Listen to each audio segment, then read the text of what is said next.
Pod Mortem would like to thank Original Cinematic for sponsoring this week's episode. Original Cinematic is an independent production company that has made it their mission to create, produce, and promote films that are inclusive, honor women, promote the LGBTQIA+ community, and provide prominent positions and roles to POC actors and filmmakers, and promote the films of marginalized and underrepresented populations. These are all things that are extremely important to our podcast as well. Original Cinematic is currently accepting scripts and treatments. Both William and Xxena Rush are also available via email or Zoom to discuss writing and provide input and resources to all aspiring writers free of charge. Their information will be made available in the show notes. There may be delays due to a hectic schedule and all projects being read on a first-come, first-served basis, but everything will be read and responded to. William Rush has individually produced numerous projects including Pack is Here, Before, The Cottage, The Winemaker, and Day by Day. Their multi-award-winning film Group premiered and was celebrated at multiple film festivals as well as screenings, both in person and via Zoom that were graciously made available to us and our patrons. Their next film, Immersion, has been completed. The award-winning Sweetener is in development. Fetish begins shooting in September, and Encore will begin next spring. Their documentary, Women in Conversation, is slated for a September release, and we are looking forward to each and every one of them. It is truly an honor to partner with Original Cinematic, and we can't thank them enough for their contribution to our show. And now, back to our regularly scheduled program.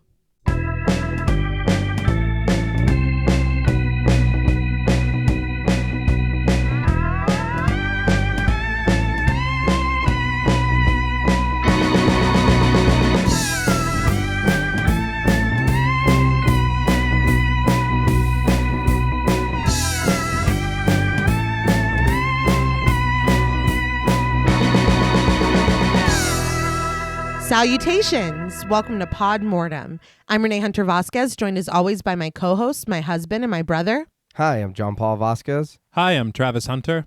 This week, we are recording live from Higgins Haven, discussing the 1982 slasher sequel, Friday the 13th, Part 3. This film was directed by Steve Miner with the screenplay written by Martin Kitrosser and Carol Watson, based off characters created by Victor Miller and Ron Kurz. Taking place immediately after the events of Part 2, Friday the 13th Part 3 gives Jason a new set of characters to terrorize. Part 3 boasts inventive kills and practical effects.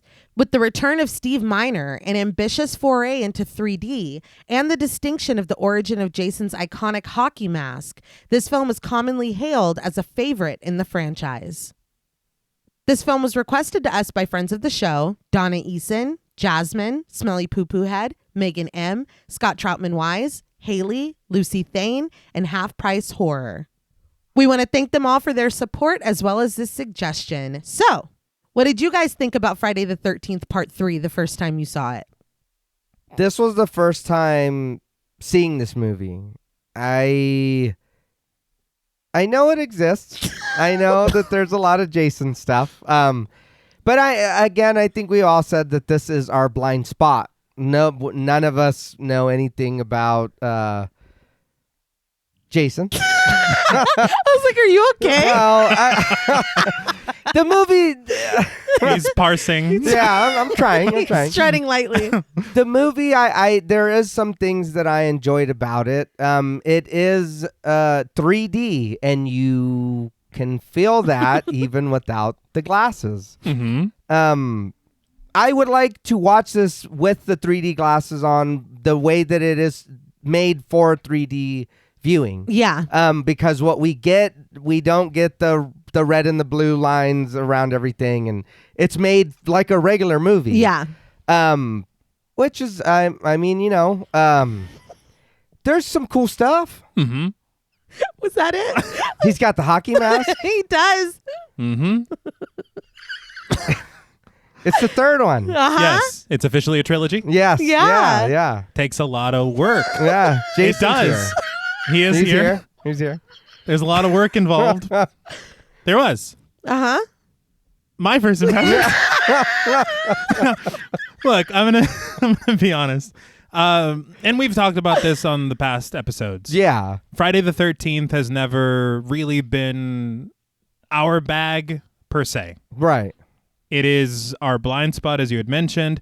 There's so many of these films that we haven't seen that we are literally watching for the first time as we cover them. Yeah. And so it is very interesting to see how this series develops. Yeah. It's interesting to see the portions of these films that have become so iconic to the fandom. Right.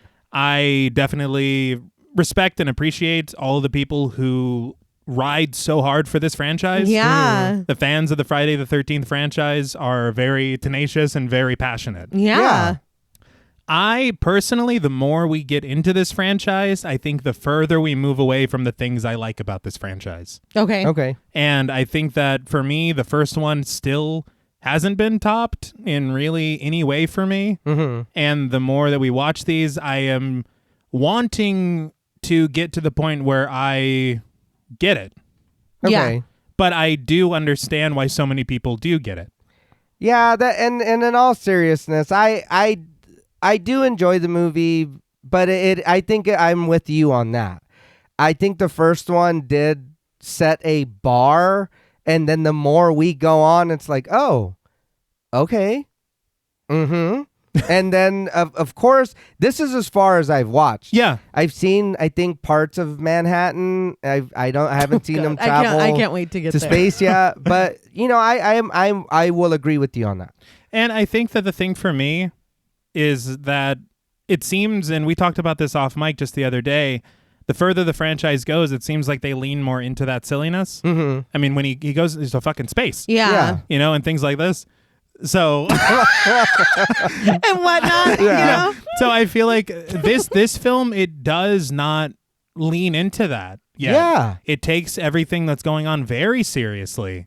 I appreciate a lot of different aspects of it, though. I like the production design. Yeah. There is some interesting stuff that we'll talk about a little bit later. The music Yeah. Yes. always good in these Friday the 13th movies. I think that some of the kills are interesting. Yeah.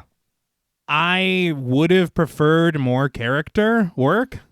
Okay. There are a couple characters I do like that we'll kind of talk about a little bit, Yeah. but I feel think exactly two. yes, Yeah. For me. I was gonna say. a couple. And our final girl is tenacious, She is. Yeah. as tenacious as the fandom of Friday the 13th. Yes. I think that just for me, I really liked Jenny in part 2. Yes, me too. And I'm kind of missing that here, where there's more to latch onto and to be like, God damn, she's smart. Like, that was an inventive idea. Yeah. You know? Yeah. And we'll talk about it in a minute. No, I would have been like, please. And that would have been the end of me in my camp counseling career. Yeah, it's over. But as you were talking about with the 3D, Yeah. it's very gimmicky.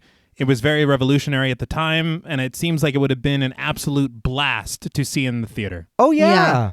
I think that for me, I just don't really dig that very much, even as a gimmick or a spectacle. Okay. But at the same time, I'm kind of a hypocrite because when I hear about William Castle sending skeletons on wires, I'm like, hell, maybe 4D is more my thing. Maybe the fourth one's in 4D. But no, I just, I wanted to like this a lot more. And I have been on the record, seemingly unpopular opinion, but in some circles it is a little popular. Yeah. I don't like that hockey mask. Yeah. I'm not a fan of it. It doesn't strike fear in me. It's not just...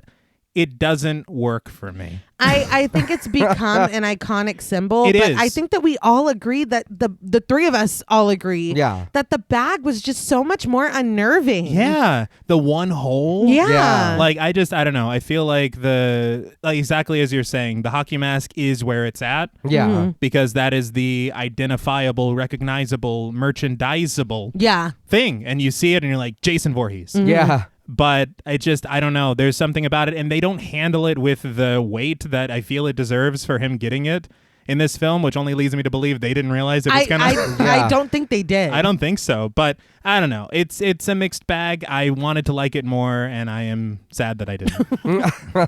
Yeah, no, I agree with y'all. I mean, it is fun. There are aspects of it that have a good amount of camp, no pun intended. I feel like again, this doesn't reach the first one for me.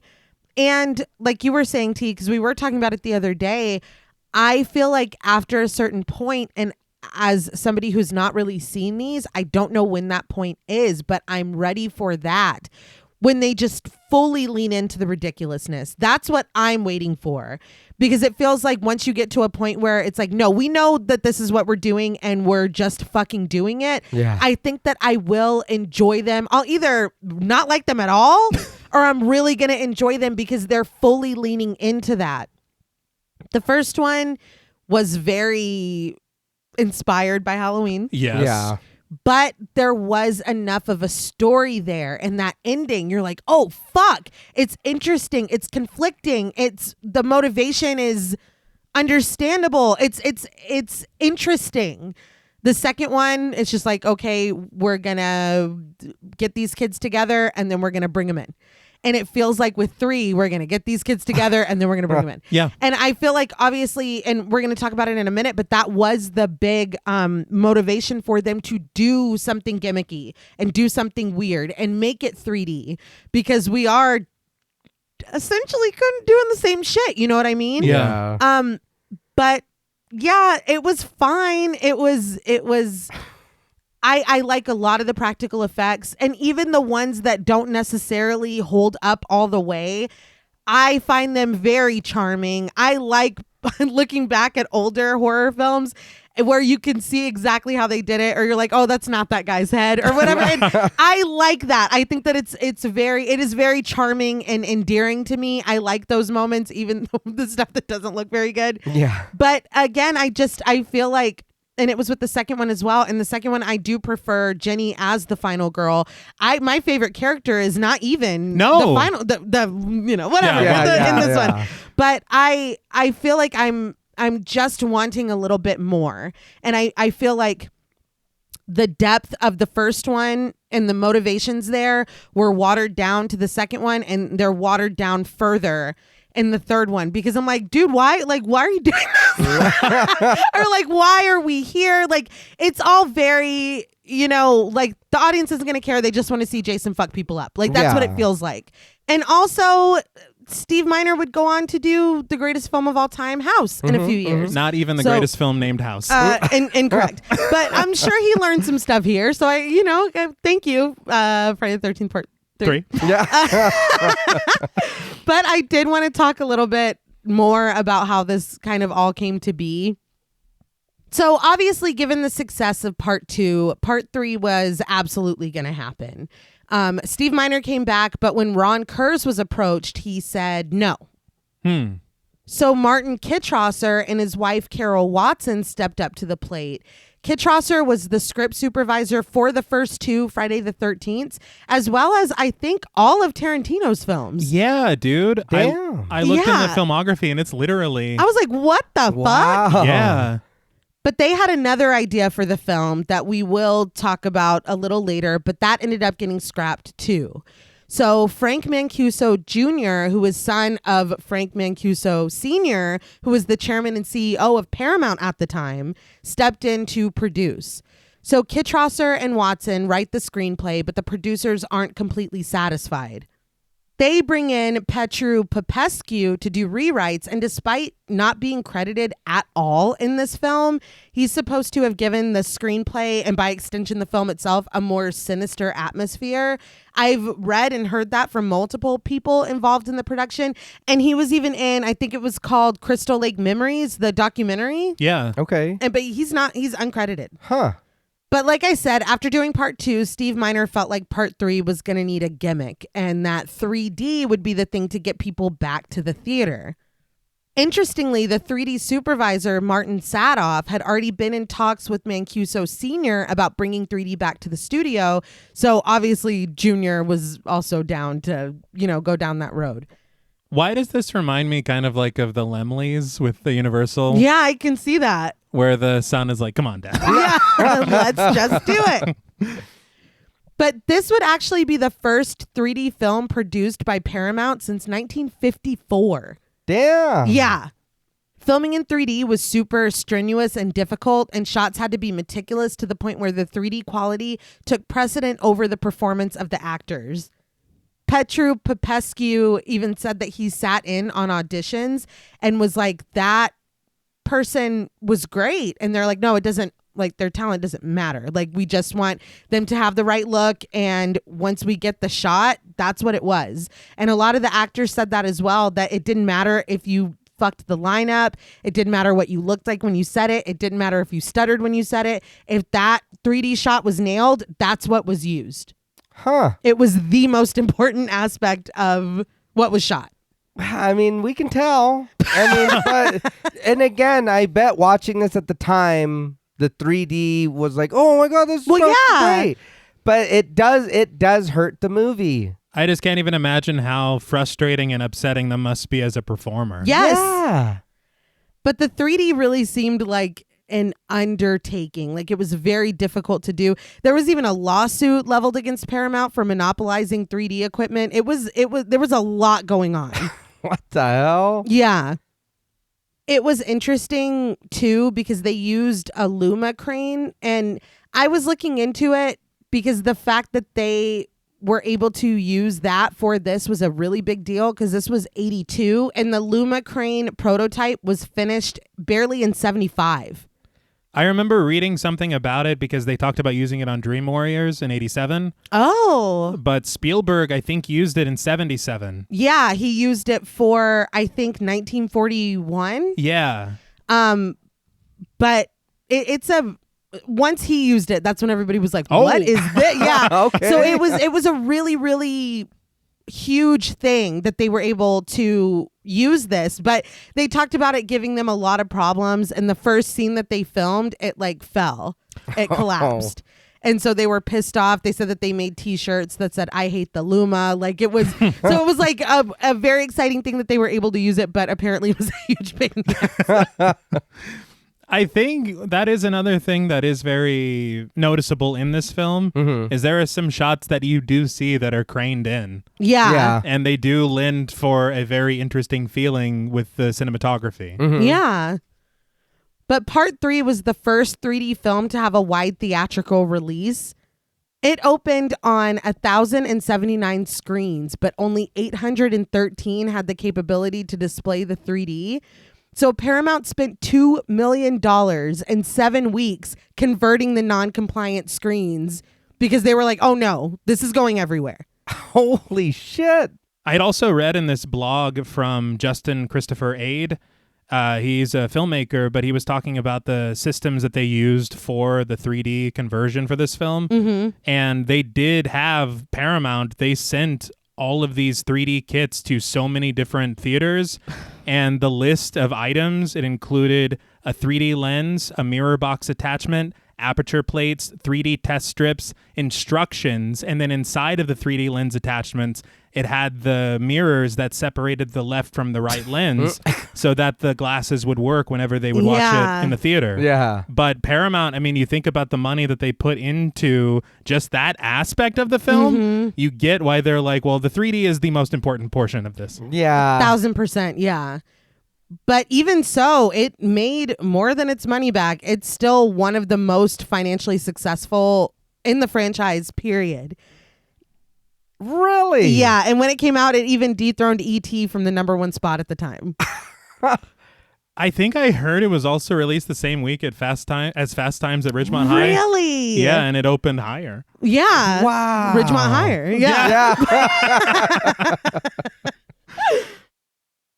Now, before we stalk this film, we would like to issue a warning for spoilers. Podmortem is a very in-depth podcast, and in thoroughly discussing horror films, we have no choice but to spoil a thing or two. If you don't wish to be spoiled, please go watch the film, then come back and enjoy the show. If you've already seen the film or don't care about spoilers, then let's set up camp. Now, this film relies heavily on having already seen Friday the 13th and Friday the 13th Part 2. If you haven't, we suggest you go watch them or listen to episodes 70 and 174 of our show as a refresher. The film opens with Jason's theme as the credits appear white against a black screen. Suddenly, we are back in the woods with Jenny, played by Amy Steele. She finds Jason's shack and lets herself in, looking around in horror. Tense music strikes as she sees Jason, played by Steve Dash, through the window as he quickly advances. Terrified, she locks herself in another room, whimpering. She hears Jason enter the shack, and when she looks around the room for means of escape, she shrieks. Her eyes fall upon a shrine set on a table.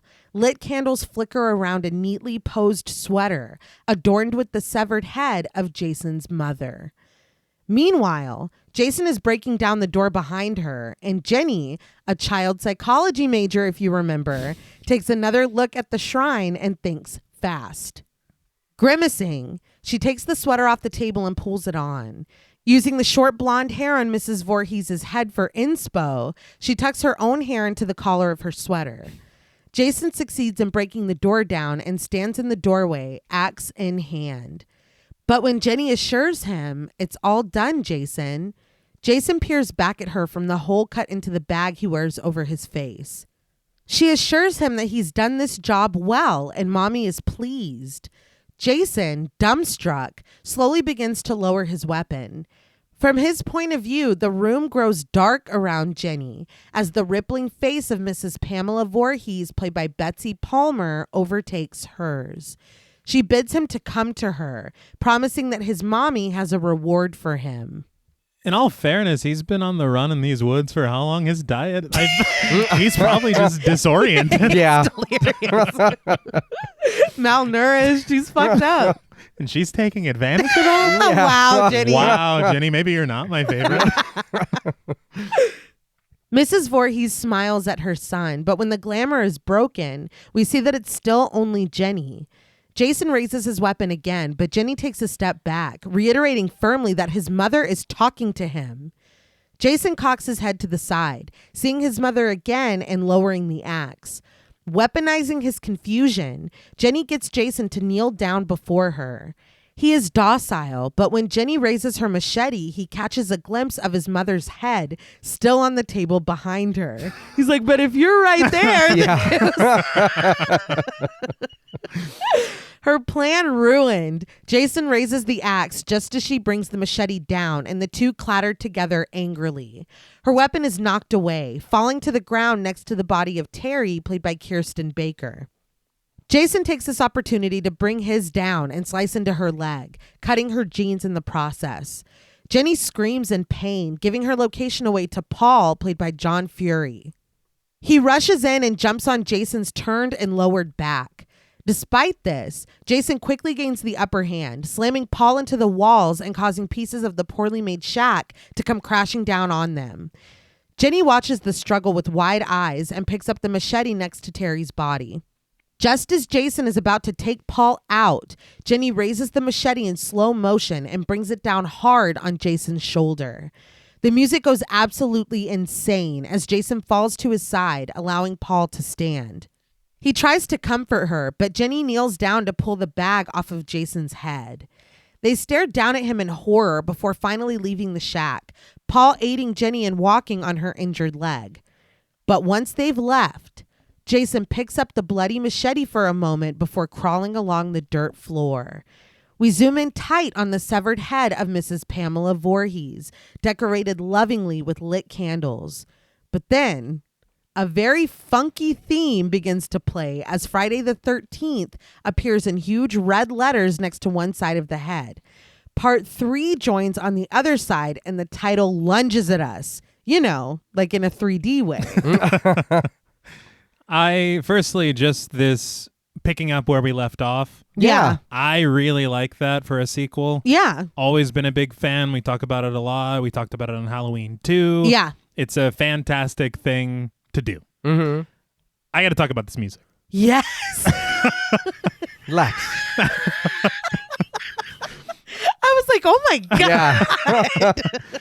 So the majority of the music in this film is composed by Harry Manfredini, who did part 1 and part 2. Yeah. Fantastic work, as always. This was composed by Michael Zager, who at the time was a commercial composer. And I did see on his Wikipedia page that he had a #1 record in the U.S. dance charts in 1977. Damn. Okay. with his group, and so they intentionally sought him out because what they wanted is they said for him to create something that could be taken out of the film, used in promotional efforts and on the radio and in clubs. I was literally about to say, and at the club. Yes. Yeah. And that's exactly what they wanted. And according to Manfredini, it became a hit at clubs. I mean, you can clearly see why. Yeah. It's just in this context of looking at this the severed head. I just was not expecting it. But I fucking love it. It's so funky. It's great. It's so catchy. Yes. I was surprised. For a severed head music, no. That's not what I was. When I seen it too, again, like you just said, I was like, oh, we're right where we left off. Cool, let's see it. But yeah, the music kicks in, and I was like, oh, and then the credits come, and I was like, what the fuck happened? It made me feel like we were going in a certain direction that we did not go. Fair. And I was like, okay, this is going to be comedy horror. I was going to say, you mean like a more campy? Yeah. And it's not. Yeah. But I mean, it is catchy, but it did catch me off guard. Catchy you are. But you were right when you said that the credits were 3D. Mm-hmm. I saw some cast interviews where they said that it was punctuated with the music. And so it would come out of the screen, and then as the music went more, it would come out even further. That's actually, Okay. that's really funny. I wanted to talk about Amy Steele for a second because she was invited back for part 3. Oh. She was going to be, so it was going to come back where Jenny is in a mental institution and Jason is going to come and he is killing doctors and nurses and patients. But again, I feel like it's very Halloween too. Yeah, I was going to say, hold on, though. We've seen that movie. Mm-hmm. Yeah. Crystal Lake Memorial. Yeah. And he gets in the hot tub. Mm-hmm. But there was concern about abandoning this whole like outdoor camp thing that Jason is kind of affiliated with. And so when Amy Steele said that she wasn't interested, or her agent did, there's some discrepancy there. But the idea was scrapped. And I saw or I rather read an interview with her later where she said that she had so much fun making part 2 that she kind of regrets not coming back for part 3, and said that she would still be open to reprising her role as Jenny, but she's never been invited back again. Really? After she Wow. turned down part 3. But I was really interested to learn that she became a psychotherapist. Oh, wow. Yes. Really? I was like, that's really fucking cool. And Yeah. With- like Jenny. Yeah. Yeah. But with the title in our faces, the background of Mrs. Voorhees dissolves into a dark background of swirling smoke. The music continues, as do the credits, launching at us in bold red letters like the title. And they go on for quite a while before it fades to black. Well, it was much more impressive in 3D, I'm sure. Yeah. Yeah. They're like, this is great. This is the movie. 10 minutes of this. But we press in on the exterior of a small store, a low thunder rumbling intermittently. Lightning flashes blue, capturing the quiet building in snapshots as we glide to the right. Multiple different colored sheets flap in the breeze from their position on clotheslines. We pass through these sheets, moving in an eerie tandem until Harold, played by Steve Susskind, comes pushing through them. Steve Susskind, he's got very little dialogue here in the movie. Well, but we'll get to it. he did seem like someone I thought I recognized. He does have that face. Yeah. So looking into his filmography, I did find some interesting stuff. He does a lot of voiceover work. He was in, and I think you guys will like this, Mr. Show with Bob and David Oh my from God. 98. Wow. He did voiceover work for The Emperor's New Groove in 2000. He did voiceover work for Monsters, Inc. in 01. Oh. And he also was in House. That's it. Greatest film of all time. All right. But he accidentally knocks over a wooden pole holding up one of the lines, and as he bends down to pick it up, his wife Edna, played by Sherry Moggins, pretty much materializes in the window. Her hair in curlers, she greets her husband with the "God damn it, Harold." She reminds him that she spent all day yesterday washing his clothes for him to do this. Harold thrusts the back of the pole out at us, like in a 3D way, before he props it back under the clothesline, taking it in stride when his wife tells him that she works very hard to keep up with all his sloppy habits when he doesn't give her any help at all. He was picking it up. He was. It was a mistake. Yeah. And it was an accident. Yeah. Oh my God. Although, why would you come home that way? Just pushing through the laundry. No, it was on him. It was on him as well. But she was mean. He looks back at her with a grin and a shrug, but she shoots him a disapproving look before shutting the window. Edna settles back on the couch and picks up her knitting, muttering that Harold is a jerk.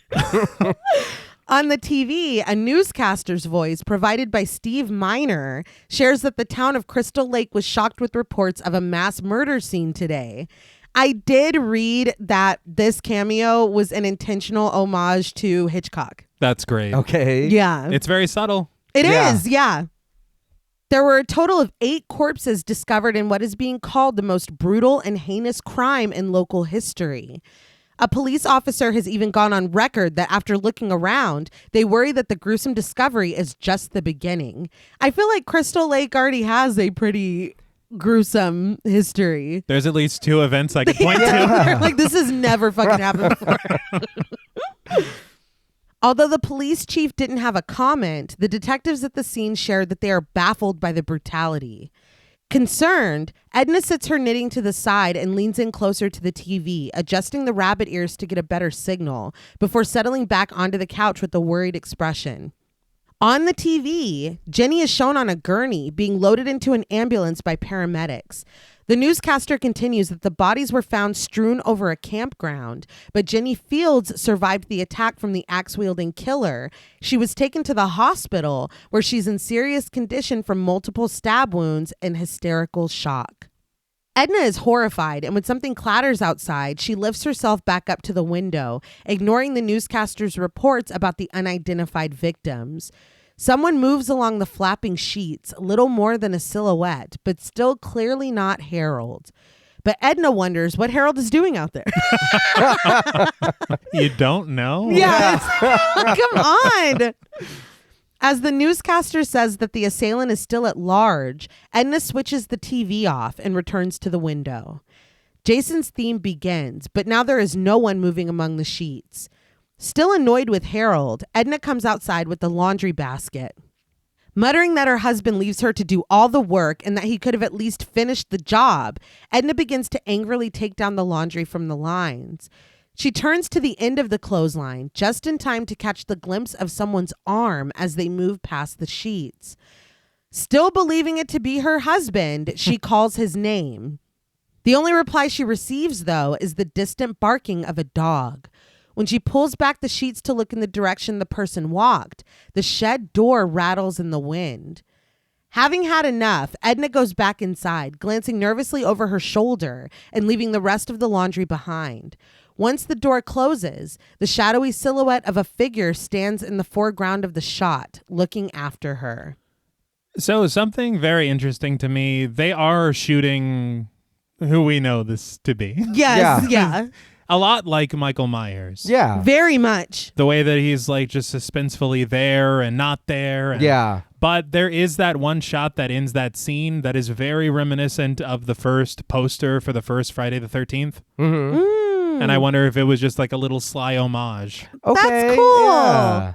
Since, again, like you said, we do know who this is. Yeah. Jason in this film is portrayed by Richard Brooker. I read there is an alleged story that Steve Dash was told that if he wanted to reprise his role in part 3, he was going to have to pay for his own travel and airline fees. Whoa. So he said no. But on the documentary I watched, they were like, we wanted this Jason to be more athletic and agile than the last one. Which, like, to me, I would be like, bitch. Like, I would be offended. But, I mean, Richard Brooker was a flying trapeze artist. Okay. So, I mean, that is athletic and agile. It is. But we don't see Jason do any of that. No. Well, we see some stunt work. Yes. And No, he that's true. and he does do it himself. But it would have been cool to get a couple Fergie flips in there, you know? But it would have gone up a point. Yeah, that's true. But Richard Brooker said in that documentary that Steve Miner told him, "Don't ask me your motivation. You don't have motivation. You're a mindless killer." He called him a human Jaws. Okay. There are some movements that I feel are very Frankenstein's monster, Yeah. Okay. with like outstretched arms and with just the movements and the mindless kind of wandering. Mhm. Yeah. But all right, I can see that. Yeah. I get it with the arms wide open. There you go. Yeah. Under the sunlight and whatnot. That was his creed from Steve Miner. But inside the main part of the store, Harold stands behind the counter, lovingly feeding his goldfish. They swim around, ignoring the food he's shaking out for them. To show them how good it is and that they should be eating it, Harold dumps some into his hand and tastes it. He does actually seem to enjoy it and looks over the list of ingredients on the back of the container with some intrigue after taking another taste. But with the accompaniment of Jason's theme, someone's shadow looms in the window behind him. When Harold reads the ingredient dayfly eggs, he spits, attempting to sputter out the fish food that he has already consumed. Real quick, he tells the fish soup's on. Yeah. This is also referenced in The Other Guys. Okay. Really? Yes. I just wanted to say we've all thought about trying it, right? The little flakes. Well, yeah. Yeah, that's probably very salty, I would imagine. Oh, Oh, yeah. It's probably those dayfly eggs. Everybody knows they're loaded with salt. But he sets the container down, and when he spots a bunny nestled in the small produce section of the store, he rushes over. He picks the bunny up by the scruff of its neck, warning gently that if Edna catches it in here, she's going to make a fur coat out of it. He cradles the bunny, offering to take it home. But before they depart, he opens a new container of peanuts from the shelf, takes a handful, and then puts the container back. This is your inventory, dude. Yeah. Look, Yeah. he's very lovable. I love how he is with the animals. He's a snacker. I get it. But I can see why maybe Edna's a little frustrated. Yeah. That's my no. Yeah. He's not great, but at least he's nice to the bunny. That. The bunny's very adorable. Yeah. Yes. But you know these items are getting returned left and right. Yeah. Like somebody ate half my apple. He then stops at a container of juice, opening it, taking a swig, and putting it back. When he passes a box of donuts, he stops, opens the box, and takes one for himself. As he eats it, offering the bunny bites as well, we come up behind him in a concerning POV. But when someone reaches their hand out and grabs his arm, it's just Edna. She asks him if she didn't feed him enough for dinner before snatching the donut out of his hand and putting it back in the box, reminding him that the doctor said he needs to lose weight and she's only trying to help him, but he keeps sneaking food behind her back. She ponders what she's going to do with him, but Harold just hugs the bunny quietly. Edna tells him with some exasperation to put that filthy animal back where it belongs. Harold says that he will, but just as soon as she walks away, he takes the donut back out of the box and continues to eat it. Well, I guess don't leave the half-eaten donut You know? in there. Wouldn't you rather get a box with 4 donuts instead of 4.5? Like, Yeah. I was going to say, take it off the shelf. Yeah. And the peanuts and the juice. Yes. Take that all back. But Harold takes the bunny back to the barn, concerned about its nervousness. His face drops, though, when he sees something upsetting. He sets the bunny down into a wheelbarrow before going to its brethren, lying motionless in their cage. He breathlessly asks who would do something like this. But as he stares at them, a snake lurches out at us, you know, like in a 3D way. And Harold screams and dashes out of the shed. That's a wire snake. yes. You gotta be careful with those. It's rare. Yeah. The blurry wire snake. The most dangerous. I was just surprised that this isn't even Jason related. Yeah. I thought maybe he had eaten these animals or taken a bite out of them or something. Well, Michael Myers has dogs. Yeah. Jason could have bunnies. But no, this is just something that's also happening. Yeah. Harold's going through a lot. That's probably why that bunny took off. Oh, yeah. But Harold runs inside, where he almost collides with Edna. He continues to run past her, and she assumes that he's in a hurry because of all the junk he's been eating. She sits back down on the couch and picks up her knitting, but she's annoyed when she can't find a missing needle. Hilariously, it seems like Harold did get the shit scared out by that snake. As he sits on the toilet, he reaches behind some boxes and takes out a hidden bottle of booze. After taking a long swig, he notices some unusual movement behind a curtain. And continuing with a very disturbing theme from Night of the Creeps a couple weeks ago, Harold noticeably does not wipe his ass as he stands up and pulls up his pants.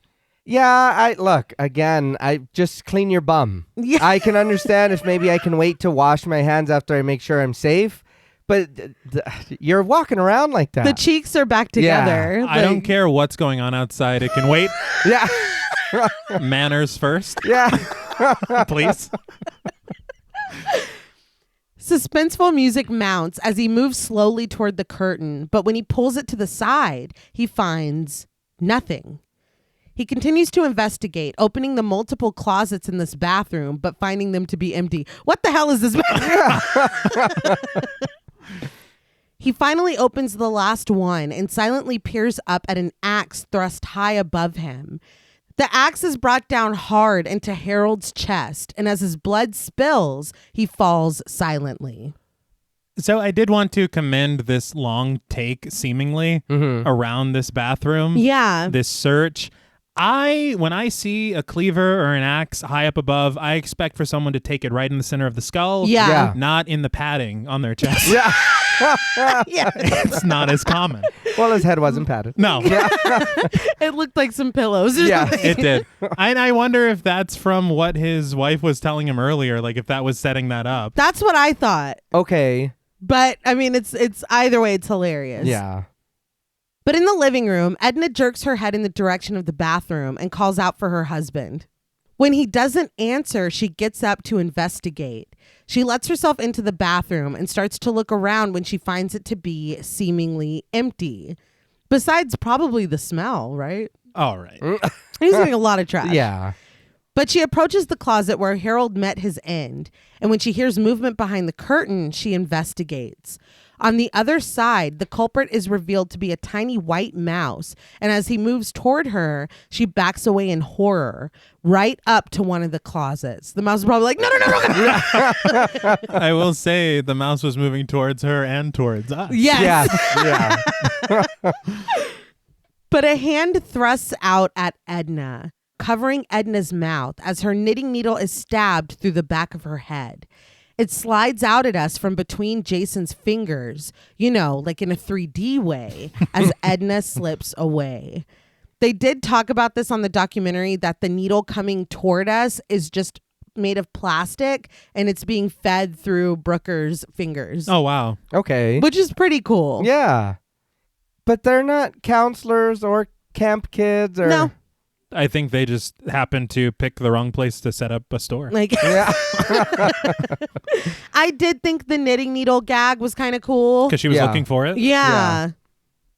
We cut to a street where kids are gathered, playing baseball and riding bikes.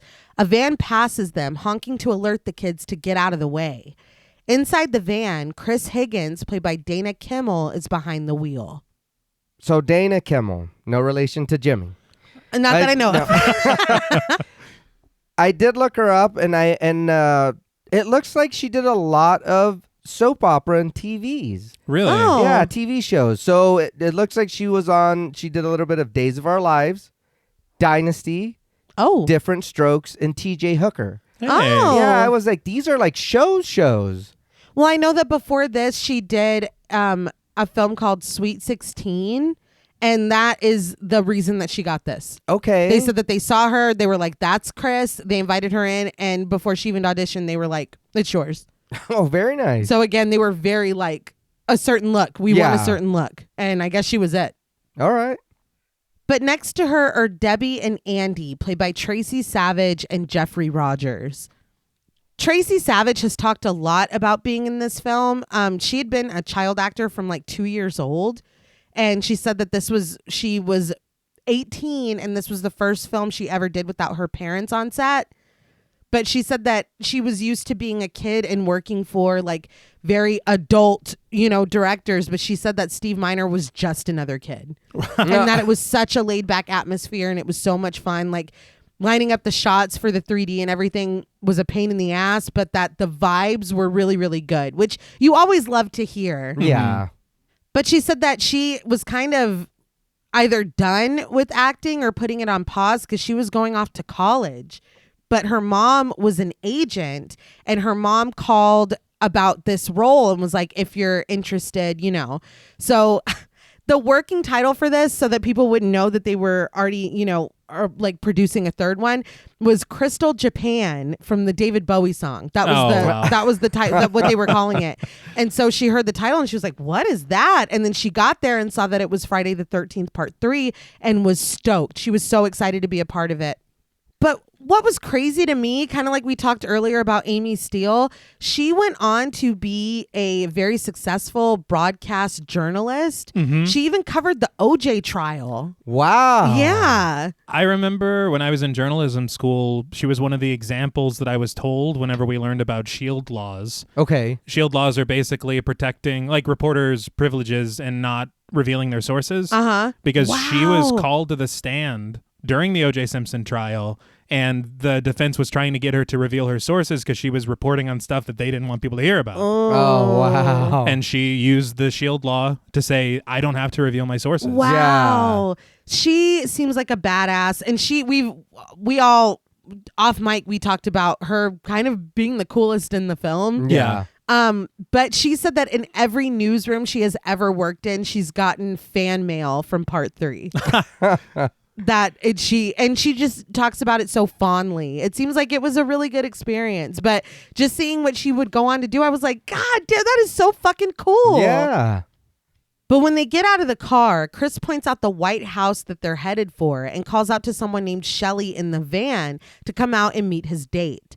When Shelley, still unseen, responds for Chris to bring his date to him, Debbie laments that maybe this wasn't a very good idea. And I will say, Debbie, it was not a very good idea. Chris leads the way, and when Debbie and Andy start kissing in the street as they follow behind her, she's annoyed. She mocks that it's just about sex with the two of them, and it's getting boring. Andy asks what a weekend in the country would be without sex, and immediately uncomfortable, Debbie tells him to cool it. He tells her that he didn't mean it that way, and Chris stops all of them. Somebody makes themselves visible as they step out from behind the van, wearing a mask and holding a knife firmly in their hand.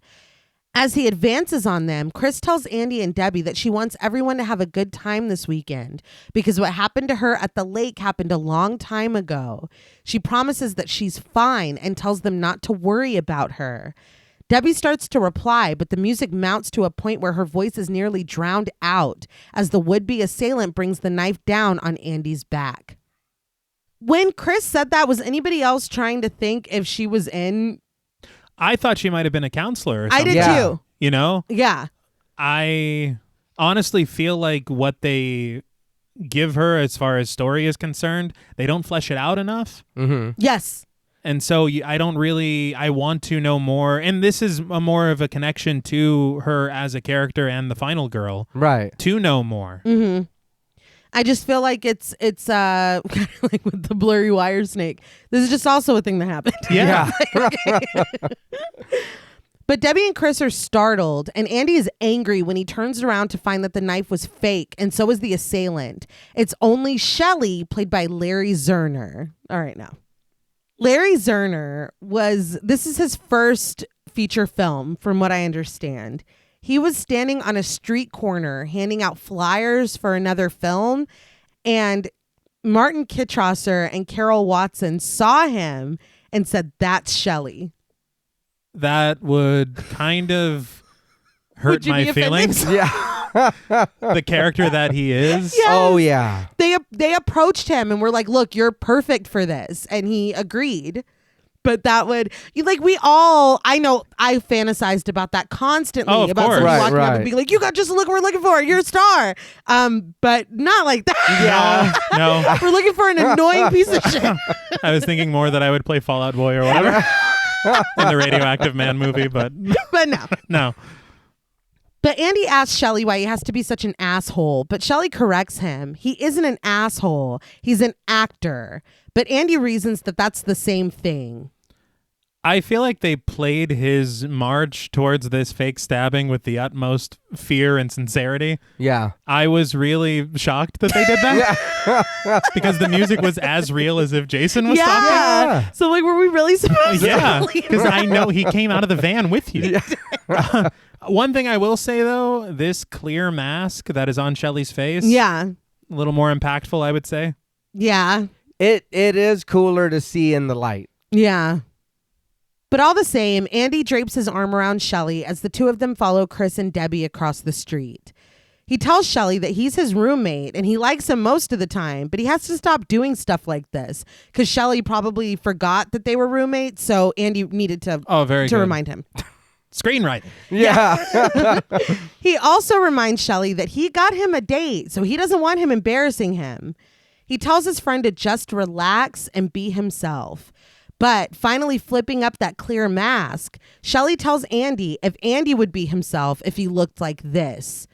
In way of comfort, Andy puts his arm around him again and leads him up to the porch where Debbie and Chris stand. From this point, just right now, and everything that we've known of Shelley, do you find him to be a sympathetic character? Yes. He's a jokester who is insecure. Right. Yeah. And you're like, oh, this poor... But it's like, oh, it's a mirror. And then later it's like, oh, no, it's not. No. It's like, Jason, he's right there. But Chris knocks on the door and Mrs. Sanchez, played by Perla Walter, is summoned. She asks them coldly, yes? Chris already knows who she is, but she introduces herself and tells the woman that they're here to pick up Vera. Mrs. Sanchez tells the group emphatically that Vera is not going before turning back in the house and slamming the door behind her. Chris and Debbie share expressions of surprise and disappointment, but as soon as Mrs. Sanchez disappears into the house, a loud argument in Spanish begins. Quickly, Vera, played by Catherine Parks, steps out onto the porch with the, "Hi, everybody." The way that the entire group was presented as a group, and we meet them all together. Yeah. And then we approach this house and we meet Vera all on her own. Yeah. Mm-hmm. Did either of you think that Vera might be the main character of the film? 1,000%. Oh, I no, did. yeah. I did for sure. I thought that when you see Chris, you think it's her. Mm-hmm. And then when you get there and she comes out and it's you're not going anywhere. And she's like, yes, I am, blah, blah, blah. Yeah, for sure I did. And again, I like Vera better. Yeah. Absolutely. But that's interesting you say that, T, because I did feel that a lot. So I wanted to go look at Catherine Parks, what she's done. Mm-hmm. So it looks like she did Looker in 81, Weekend at Bernie's in 89, and Aspen Extreme in 93. But I did as well. When we first are introduced to her, I was like, okay, that's our final girl. Yeah. But Chris asks if everything's all right, and Vera shrugs the argument off as your basic old-fashioned mother problems. She asks who her date is, and when Shelley tells her hello, hidden behind his mask once again, she laughs. He pulls up his mask with a shrug and an apology, but before we can get any kind of reaction to this, Debbie realizes that the van appears to be on fire. We see the van on the street billowing smoke. The group rushes over to it and opens the doors to find Chuck and Chili, played by David Cadams and Rachel Howard, sitting in the back, smoking bongs and shrouded in clouds of smoke. They giggle, but Chris and Andy share an amused but annoyed look. I love it, but why? Whose aunt and uncle is this? Who will put them in the movie for that? Like, they're sitting there cheesing like a mother. It's like, I passed the bong, but why? Who brought you? Did you forget they were there? Yeah. Did you not know? I have just met Chuck and Chili, but this seems like Chuck and Chili behavior. Yeah. They're like, oh my God, smoke. Oh yeah, you guys smoke all the time. But later, as they travel down the road, Shelley sits in the back with Vera next to Chili and Chuck. He asks the stoners if they're really just going to smoke dope all weekend, but Chuck reasons, why not? Shelley advises that there are better things to do with their lives, but Chili counters that she can't think of anything. When she tries to pass her joint to Shelley, he just shakes his head. In the front of the van, Andy asks Chris how much further it is to the lake. Chris informs him that they would have been there already if someone didn't have to go to the bathroom every 5 minutes. She's indicating Debbie, but with a chuckle, Debbie educates her that that's what happens when you're pregnant.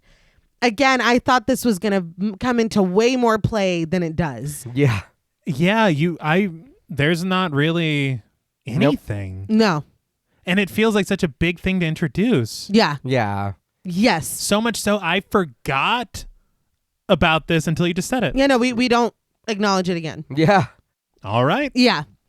And I know this is 82, but I don't really think you guys should be smoking in the car with this pregnant lady there. Either pull all the windows down or let's not do that at all. Or have the courtesy to take a separate vehicle.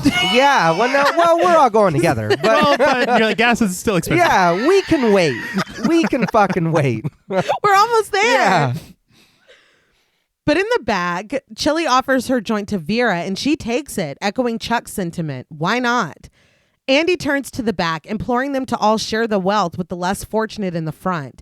And Chili does, thrusting the joint directly at us, like in a 3D way. Shelley is now clutching a locked case, and when Vera asks what's in there, he tells her it's his whole world. I was starting here to suspect Shelley a little bit of I was like, what's going to happen when we get out to the lake? But I mean, what we can infer is in this trunk. It's really, it's a little disappointing. Yeah. Yeah. It's his prank kit. Yeah. I thought honestly, and I was kind of thinking about it and maybe rewriting it a little bit in my head. Mm-hmm. But if we didn't get that scene with Harold and Edna, you could almost have it to where this Camp Crystal Lake thing, he kind of becomes the new Jason. Yeah. Okay. Or he's into the lore and he's going out there. Yeah. You know? But he's like, you can't take away my props.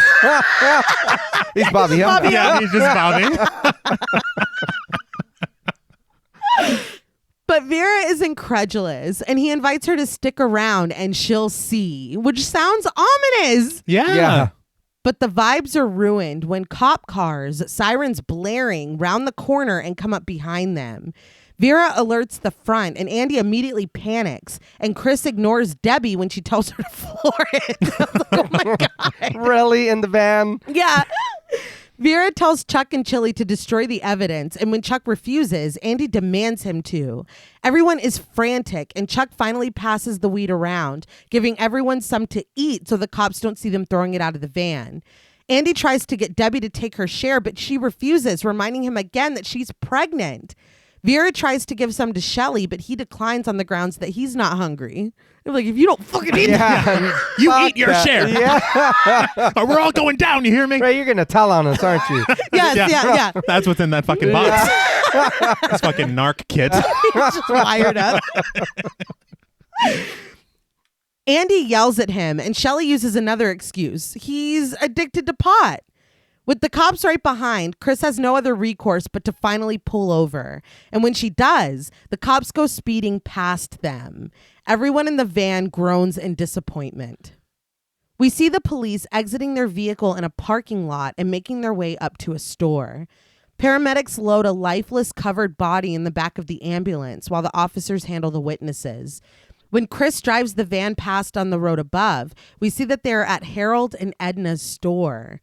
Chris glances down uneasily as they go past, and the paramedics load in another body, but Debbie warns her to not let her imagination run away with her. Still, as they drive out of sight, Chris is leaned out the window looking back at the store.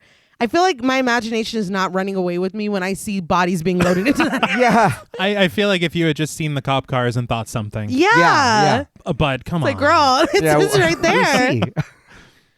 But they continue on their journey, passing a dead rabbit on the side of the road. Debbie suddenly tells Chris to stop the van, and when she asks why, Debbie only repeats herself panicked. We see why. There's a whole ass man laying in the middle of the road using his bag for a pillow. She's like, why? It's right there. The group gets out of the van and inspects the sleeping man, Chuck musing that he looks just like his grandfather as they yank his hat off. The man, Abel, played by David Wiley, finally opens his eyes. Confused, he mutters that he must be in heaven.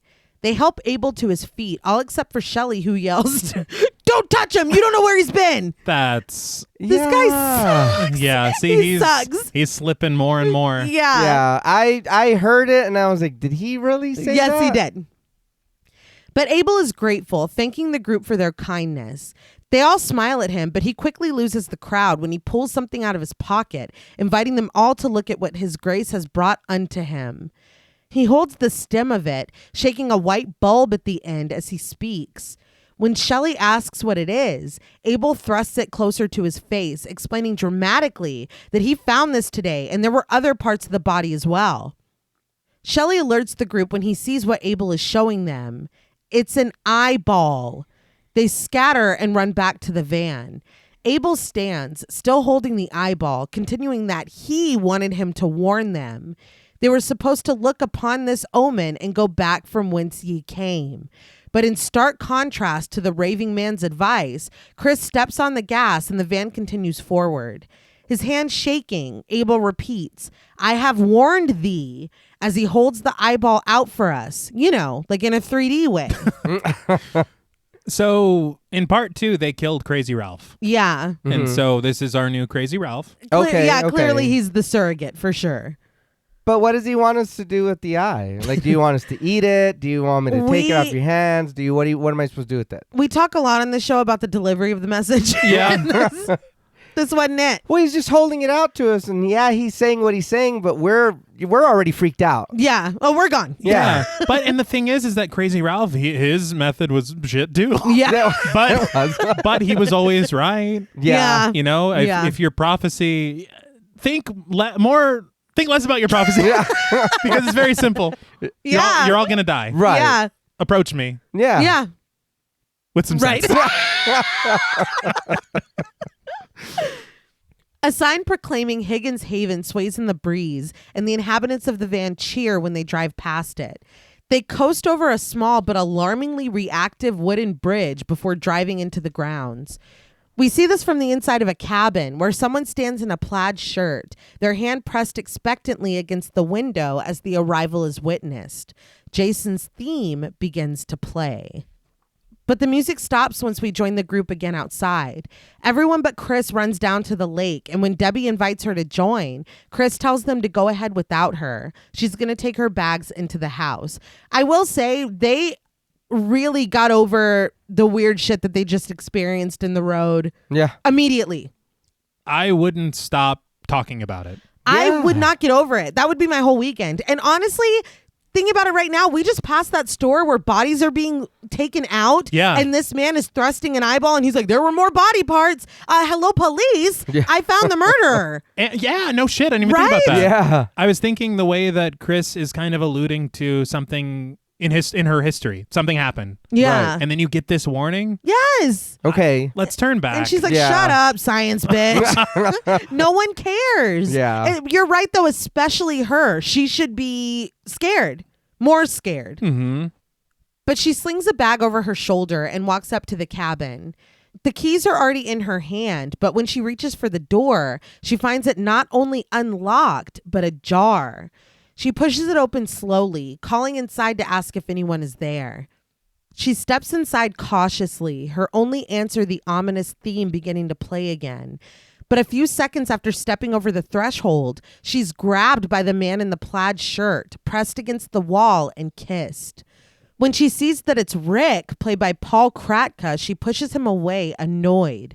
Rick asks if it's just his imagination or did it get cold in here? All right. Is this a bit of a repeat or a retread of Jenny and the camp? Oh, yeah. Of part 2? I didn't think of that. But Chris doesn't answer. Instead, she crosses the room and checks behind another door. Rick asks if he did anything wrong, and Chris tells him generously that he didn't. It's just being here. She admits that it's only been 2 years, but it feels like she's been away forever. She looks around the cabin, noting that it doesn't look like anything's changed. She notices that even the paintings are still crooked as she writes the one on the wall behind her.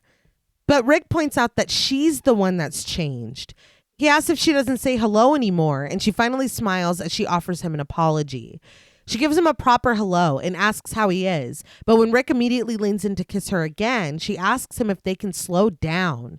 She offers a plethora of reasons. They have the whole weekend, and she's trying to get to know both him and this place again. Rick understands, but cautions that there's only so many cold showers he can take. Chris laughs at this and invites him to come out with her to help with the bags. He's like, but I am fucking bricked. Right. Like, that's what you're saying. That's crazy to say to someone. Yeah. Yeah, we can wait, but I'm like hard as a rock right now. That's crazy. He was excited. Don't. Decorum. I mean, for him, I'm fine. You're going to scold anyone. I'm gonna check my email later. Rick leads the way, and when he starts down the stairs, Chris playfully jumps on his back. As he carries her to the van, he quips that he thinks she's gained some weight since last summer. She laughs at this, smacking him and demanding that he put her down. I was like, no, fuck this dude. Yeah. He goes on one side of the van to get the bags, and Chris goes on the other, but she freezes when she sees that the door is open. She asks if it wasn't closed just a few seconds ago, before chastising herself for her paranoia. She reaches inside, grabbing Shelly's case, but she screams when someone grabs her arm. She's disarmed, though, when it's only Shelly, who she didn't see despite having just looked inside the van. Sure. Yeah.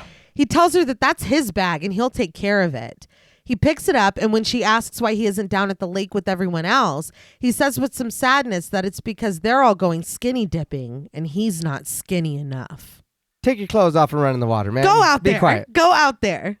And they're not skinny dipping. No, they're Nobody not. is skinny dipping. No, yeah. But anyway, I'm sorry. No, you're good. I just wanted to talk a little bit about this set Okay. and where they are filming. I saw this Q&A with the production designer / art director, Rob Wilson King. He actually would go on to work on, I think, like 15 or 16 episodes of Breaking Bad. Oh. Damn. And he did a few other films, I think Rush Hour and Scary Movie. Okay. Yeah. But this film was actually made in Valuze Movie Ranch. And every structure that we see in this film was built for this film. Oh, damn. That's incredible. There are a lot of the buildings that are still standing. I think they said in 2006 that I think it might have been the main house was unfortunately burned down. Oh. But whenever King was talking about building these structures, he said that they intentionally built them at an angle, cantilevered. Okay. Which means that they're kind of built on this base, but part of them horizontally extends beyond that base. Okay. And so it's almost a subconscious or subliminal idea towards 3D. Oh, All right. that's pretty cool. Yeah. And when you think of it that way, you're like, so even in the art direction, they were kind of Yeah. trying to get you in the mindset of this. Yeah. Which is actually really, really cool. It Yeah. is. On that documentary, they talked about having to shut down production for a little bit because there was a bee infestation. Good Lord. And they said that the rattlesnakes were so bad that the grips had guns and they were just shooting them. They had strings? Or those? It wasn't a blurry wire snake. Yeah. Oh, okay. It was a rattlesnake. What are they complaining about? Yeah. But we cut to Chris leading Debbie into a bedroom. She tells her that this used to be her room, but it's Debbie's for the weekend. She pulls the curtains over the window open and stares in suspicion as the barn door across from the cabin slowly blows closed. Debbie speaks up, telling Chris that she doesn't mean to be picky, but where's the bed? She has to repeat herself to tear Chris's attention away from the window. But when she finally does, Chris pulls a divider away from the wall, revealing Debbie's bed to be a hammock.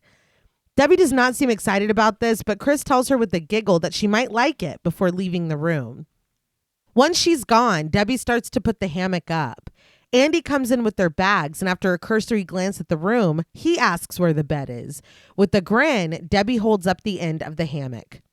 I think it's a little messed up to invite your friends out here and be like, I lied about the bed. Well, There's nowhere for you to sleep. Especially your pregnant friend. Yeah. Like, that's It's like, really? Yeah, that's what I was gonna say. I've been on a hammock maybe once. Uh-huh. Sleeping on one, I don't know. A hammock is a leisurely activity. Yeah. That's just, I don't That's care. a nap. I don't care what Hank Scorpio says.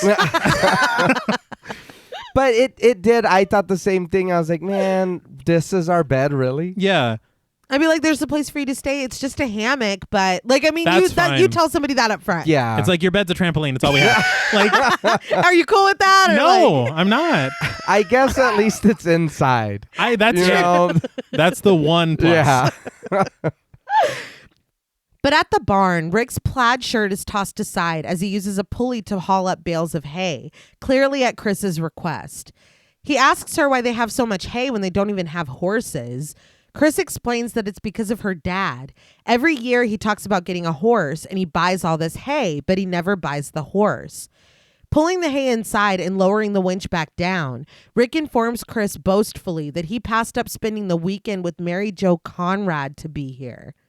Go spend the weekend with Mary Jo Conrad. I feel like after a certain point in a relationship, it's like you can make those jokes where it's like, treat me right, or that old man keeps looking at me, you know, he's going to steal me away. Yeah. Right now is not it. It's not, but also the specificity. Yeah. That's true.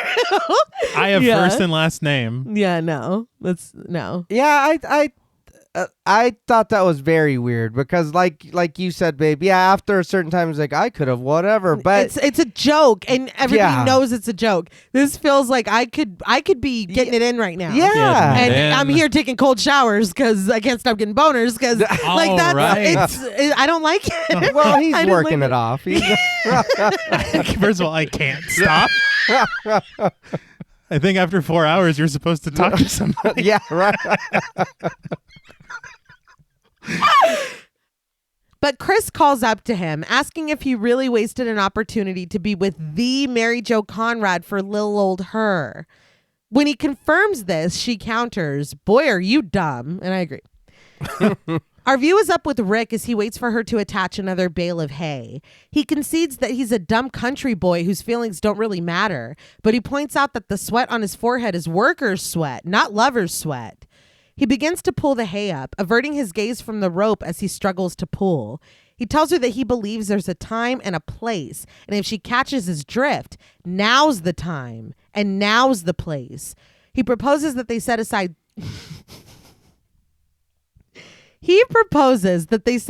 3 hours a day to fulfill their needs, 1 in the morning and 2 at night. And if she's in for that, so is he. You always negotiate from a standpoint of even more than you would like.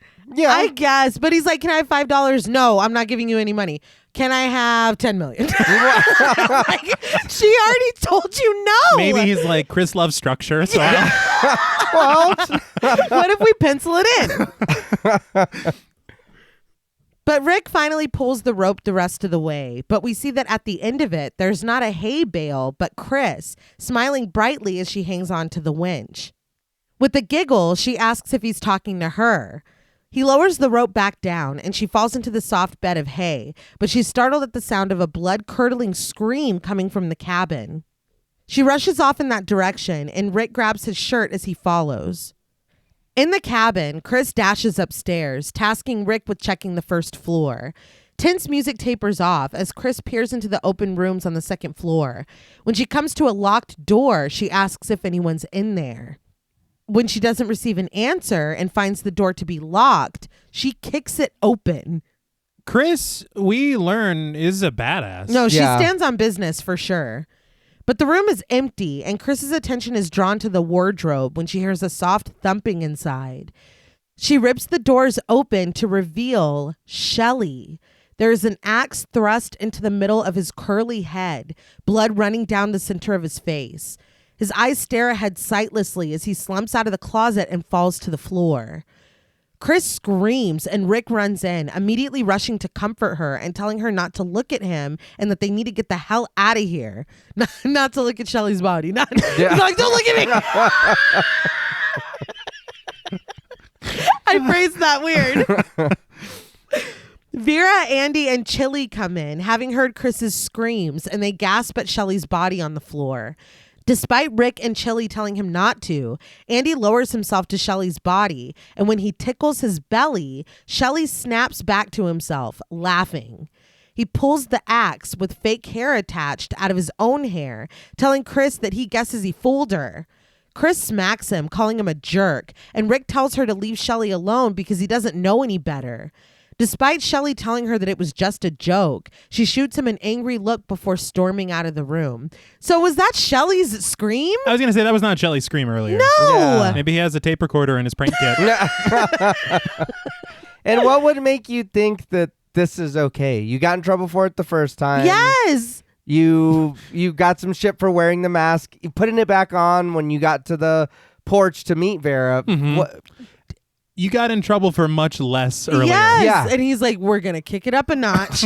And we just got here. Yeah, no shit. I don't even know where your room Like- is. Oh, yeah. But Shelley looks between all of them, stammering that he didn't mean to. Andy tells him harshly that he never means to before going after Chris. I am sorry, again, for all the people who know what Chris went through here. Yeah. Mhm. Don't you think that part of somebody's responsibility should have been, like, Shelley, chill it. For this, real, Yeah. don't. This Yeah. week. Yeah.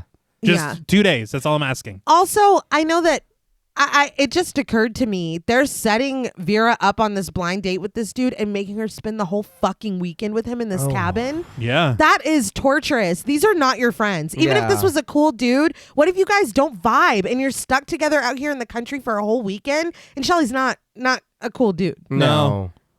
This sucks. It's also just occurring to me right now, does Rick know Shelley enough to be like, you always didn't mean to? Like, isn't this Chris's family home? And this thing happened 2 years ago that we don't know yet, but she hasn't been back since. And now she's back with her friends. And Rick knows Shelley well enough to be like, oh my God, that is so Shelley.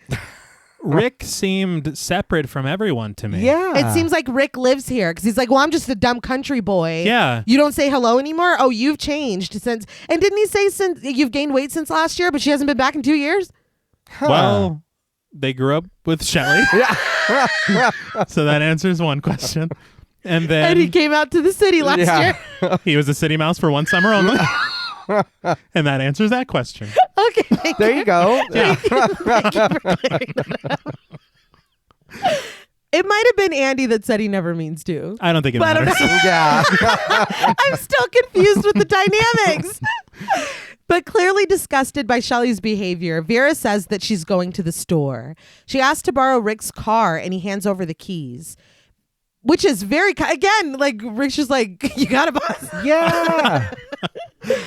Vera leaves and Chili follows behind her, calling Shelley an asshole as she departs. Rick shoots Shelley a hard look before leaving the room himself. Now alone, Shelley dabs at the fake blood on his forehead, his joke having really missed the mark. Outside, Vera pulls out in Rick's Volkswagen Bug. Shelley runs up to the car. Vera slows long enough for him to beg her to let him come with her because he needs to get out of here too. I was impressed with the quick cleanup job that he did on the fake blood because he's fine. But she drives away without so much as a word. Just before she crosses the tree line, she takes pity on Shelley and slows the car to a stop, honking the horn. Shelley brightens and runs over, getting in the passenger seat just in time before Vera revs the engine and drives off over the bridge. That was very nice of her. Very. Maybe try to talk some sense into him. I know that you just met him, Mhm. but maybe talking to a stranger and getting to know, hey, why did you do that? Whatever. Hey, that wasn't really cool. Maybe, maybe it'll help. Yeah. Or just to say, you don't have to Yeah. Yeah. That. do these kinds of things. We're all just hanging out. You don't, anything. Be yourself. But I'd be like, oh my God, get the fuck get out of the car. Like, don't look Or at me. you don't have talk that to me. box, do you? Yeah. In my car, we listen to the radio on full blast. Yeah. And we don't And we say don't a look word. or talk to each other. But we cut to Debbie catching up to Chris as she walks through a field. When she asks what's wrong, Chris admits that it's Shelley and his sick sense of humor. Debbie reasons that Shelley's just trying to get attention and he doesn't know what happened. Chris has to concede that she knows that, but even though it's probably just her imagination, she's been seeing and hearing things since they got here. She tells Debbie that maybe she shouldn't have come back so soon. But Debbie asks her to just relax and enjoy the weekend, promising that nothing is going to happen to her with all of them here together. When Chris nods in agreement, Debbie switches the subject, asking how things are going with Rick. Chris shrugs that they're going okay, but Rick just doesn't understand. At the store, the cashier, played by Ann Gabus, tells Vera that her total is $18.50, and as Vera searches her pockets, she adds coldly that they don't take food stamps. What was that? Yeah, what the fuck? It made me feel some type of way, and I did not like it. Vera calls over to Shelley, who is brazenly looking at a magazine with a naked woman on the cover. Vera tells him that she needs money, and Shelley tosses his wallet to her. To us, you know, like in a 3D way, but it lands on the ground.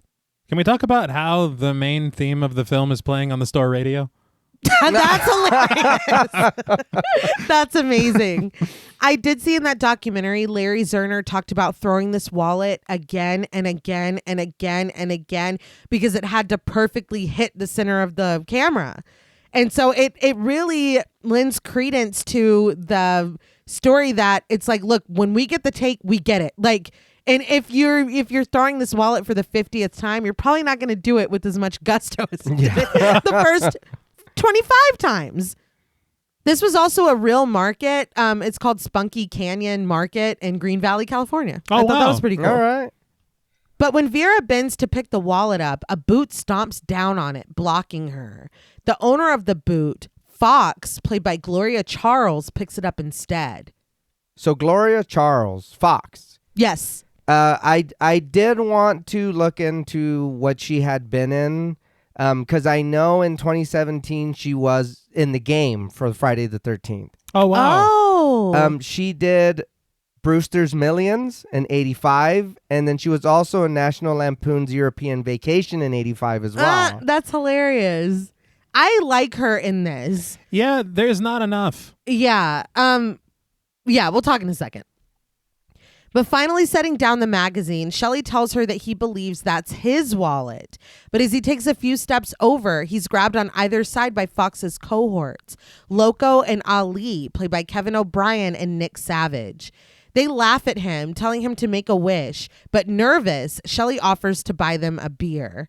So Kevin O'Brien, who plays Loco, said that Gloria Charles and Nick Savage were great in this, that they did a really great job, but that none of them were suited to play these roles, that they are nothing like this in real life, and that it was strange that they even got chosen for this. Yeah.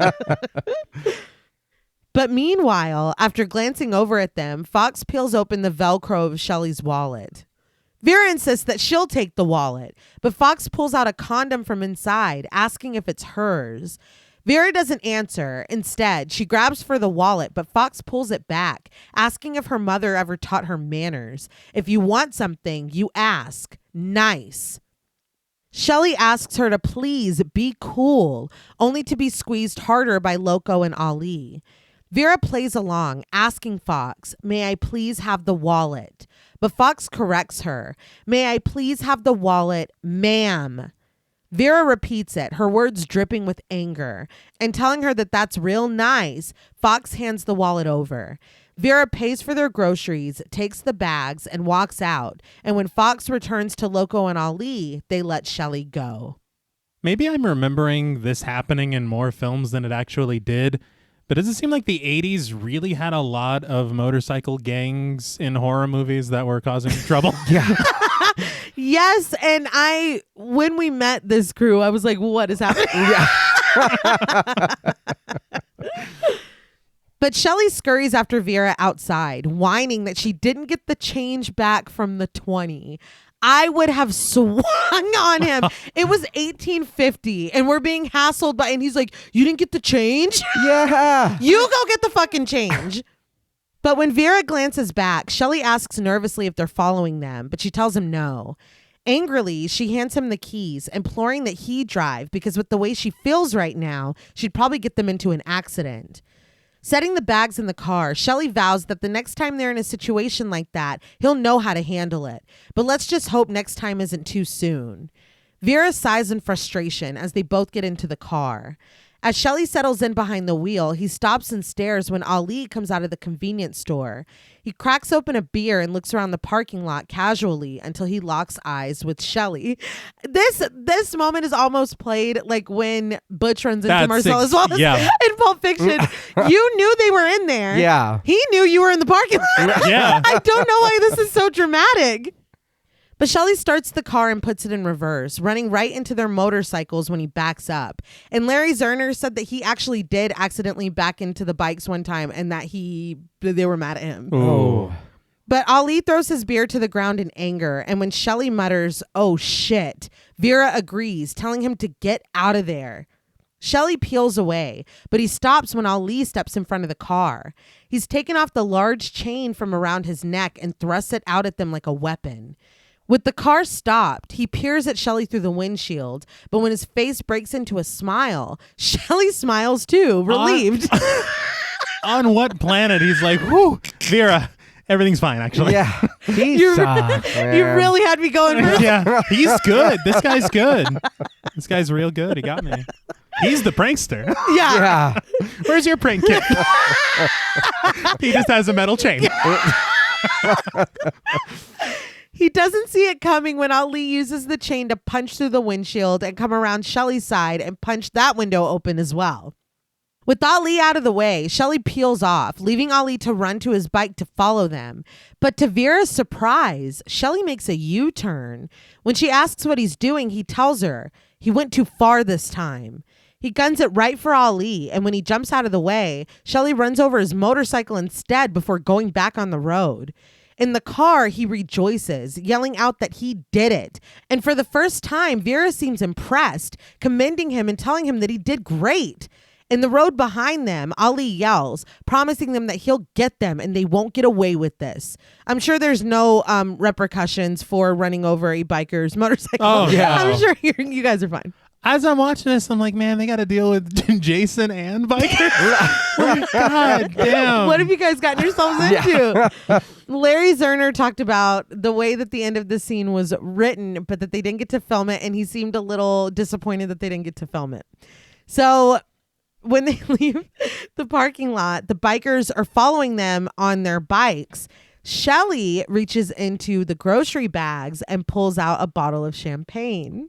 While he's driving? All right. He pops the cork in the bikers' faces and they crash. What? I put up my hand as if to say, I quit. He pops the cork at them, which I'm sure would have been a 3D moment. Mm-hmm. And the bikers crash is what was written. Like while they're driving? Yeah. So kind of like Ron Burgundy threw the burrito at Jack Black? Yeah. Is that... And now this is happening. Yeah. But out by the lake, Debbie suns herself in a bikini next to Chili and Chuck. Andy hangs out on the low bridge above Debbie, and when she offers for them to go get some exercise, he plays with his yo-yo, letting it fall downwards towards Debbie and our faces, like in a 3D way. He tells her that this is all the exercise he needs, which is playing with a yo-yo. Yeah. She warns him to watch out or she'll break his string, and when he keeps doing it, she laughs as she grabs on. Shelley pulls Rick's bug back onto the property, looking much worse than it did when they left, with its dingy front and shattered windows. But when they pass the barn, there's a musical sting of a piano when someone opens the door and peers out. Ooh. Mm-hmm. I'm sure it's fine.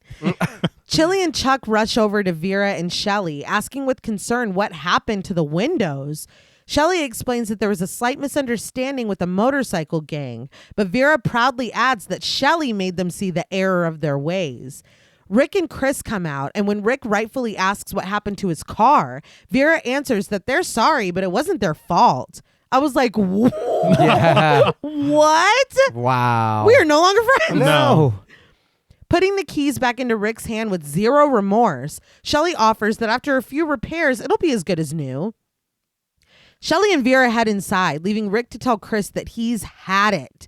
He thought it would be a good idea for them to spend time together, but this is just more than he bargained for. As he tells her this, the mystery man at the barn listens to every word. It's Jason. I respect your keeping this mystery. You know? Rick steps toward his car, but Chris stops him, asking where he's going. He tells her simply, away from here. Chris asks for him to stay with her, and when Rick asks why he should, she tells him that she wants him to. Rick relents, pointing out that Chris doesn't play fair. He tells her to get into his car, and with a smile, she does. Jason's theme plays as the mystery man in the barn watches them pull away. You were really married. I was trying to keep the suspense. And I will say, I know I was coming down on Rick pretty hard earlier. He handles this extremely well. Yeah, because their lack of... They don't give a fuck. Yeah, I'm not staying. I'm sorry. I need to go fix my car. No, yes. Yeah. And I will say, I really thought, not to give anything away, but I really thought that this moment was the bikers was going to embolden Shelley and make him kind of come into his own and feel more comfortable and kind of be a turning point for his character. Even the fact that Vera's like, Hercules, like Vera's into it. This is the perfect opportunity for a turn. Yeah. An arc. I was going to say, it seems like the next step in that character arc. Yeah. Then maybe it amounts to something towards the end. It sure does seem that way. Mm-hmm. Yeah. Alone now by the water, Debbie proposes that she and Andy go for a swim. When he's hesitant, she reminds him that they're all alone and no one will be able to see what they're doing. They can do whatever they want. Enticed, Andy murmurs that sounds disgusting. He's in. Debbie leaves to grab them towels, telling Andy that she'll meet him down at the water. With a grin, he watches her walk away before heading down to the lake. I did want to mention before when I was talking about the set, I heard that this lake was artificial and man-made for the production. Really? Yeah. Okay. And I also forgot to mention I saw in this documentary, I think it was the memorial documentary for Richard Brooker. But on there, they had talked about the fact that they had moved production from New Jersey, which is where the other, I think at least the first one was shot. Okay. I think both. Maybe. Yeah. To California to offset production costs because of the 3D. Oh, all right. That makes sense. Yeah. Debbie leans into the van, grabbing towels, but she doesn't see the boots slowly walking on the other side of the van. After she walks away, the person steps out into view. It's Loco, smoking a cigarette as he holds onto a gas can, a hose wrapped around him. It's funny that they're just like, oh, we'll never see them again. It's the same day. It's like 30 minutes later. But he barks, alerting Ali to come into view, holding 2 gas cans himself.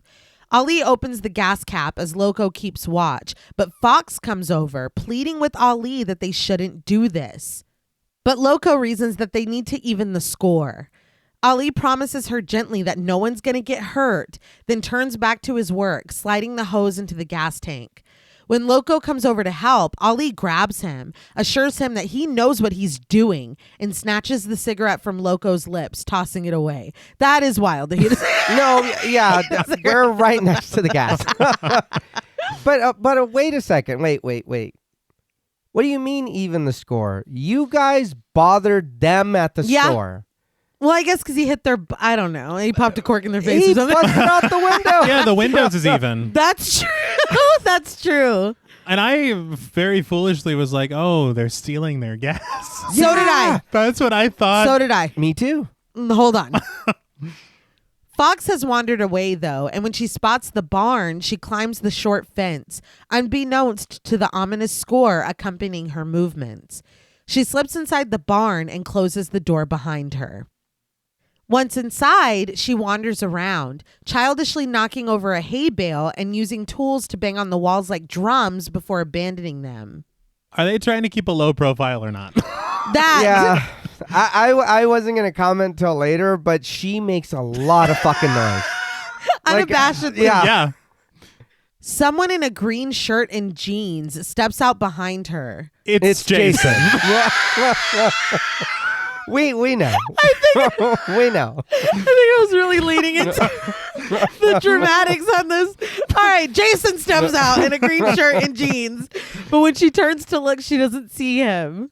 She continues to look around, marveling at the saddles lining the pin inside and playing with an empty canteen.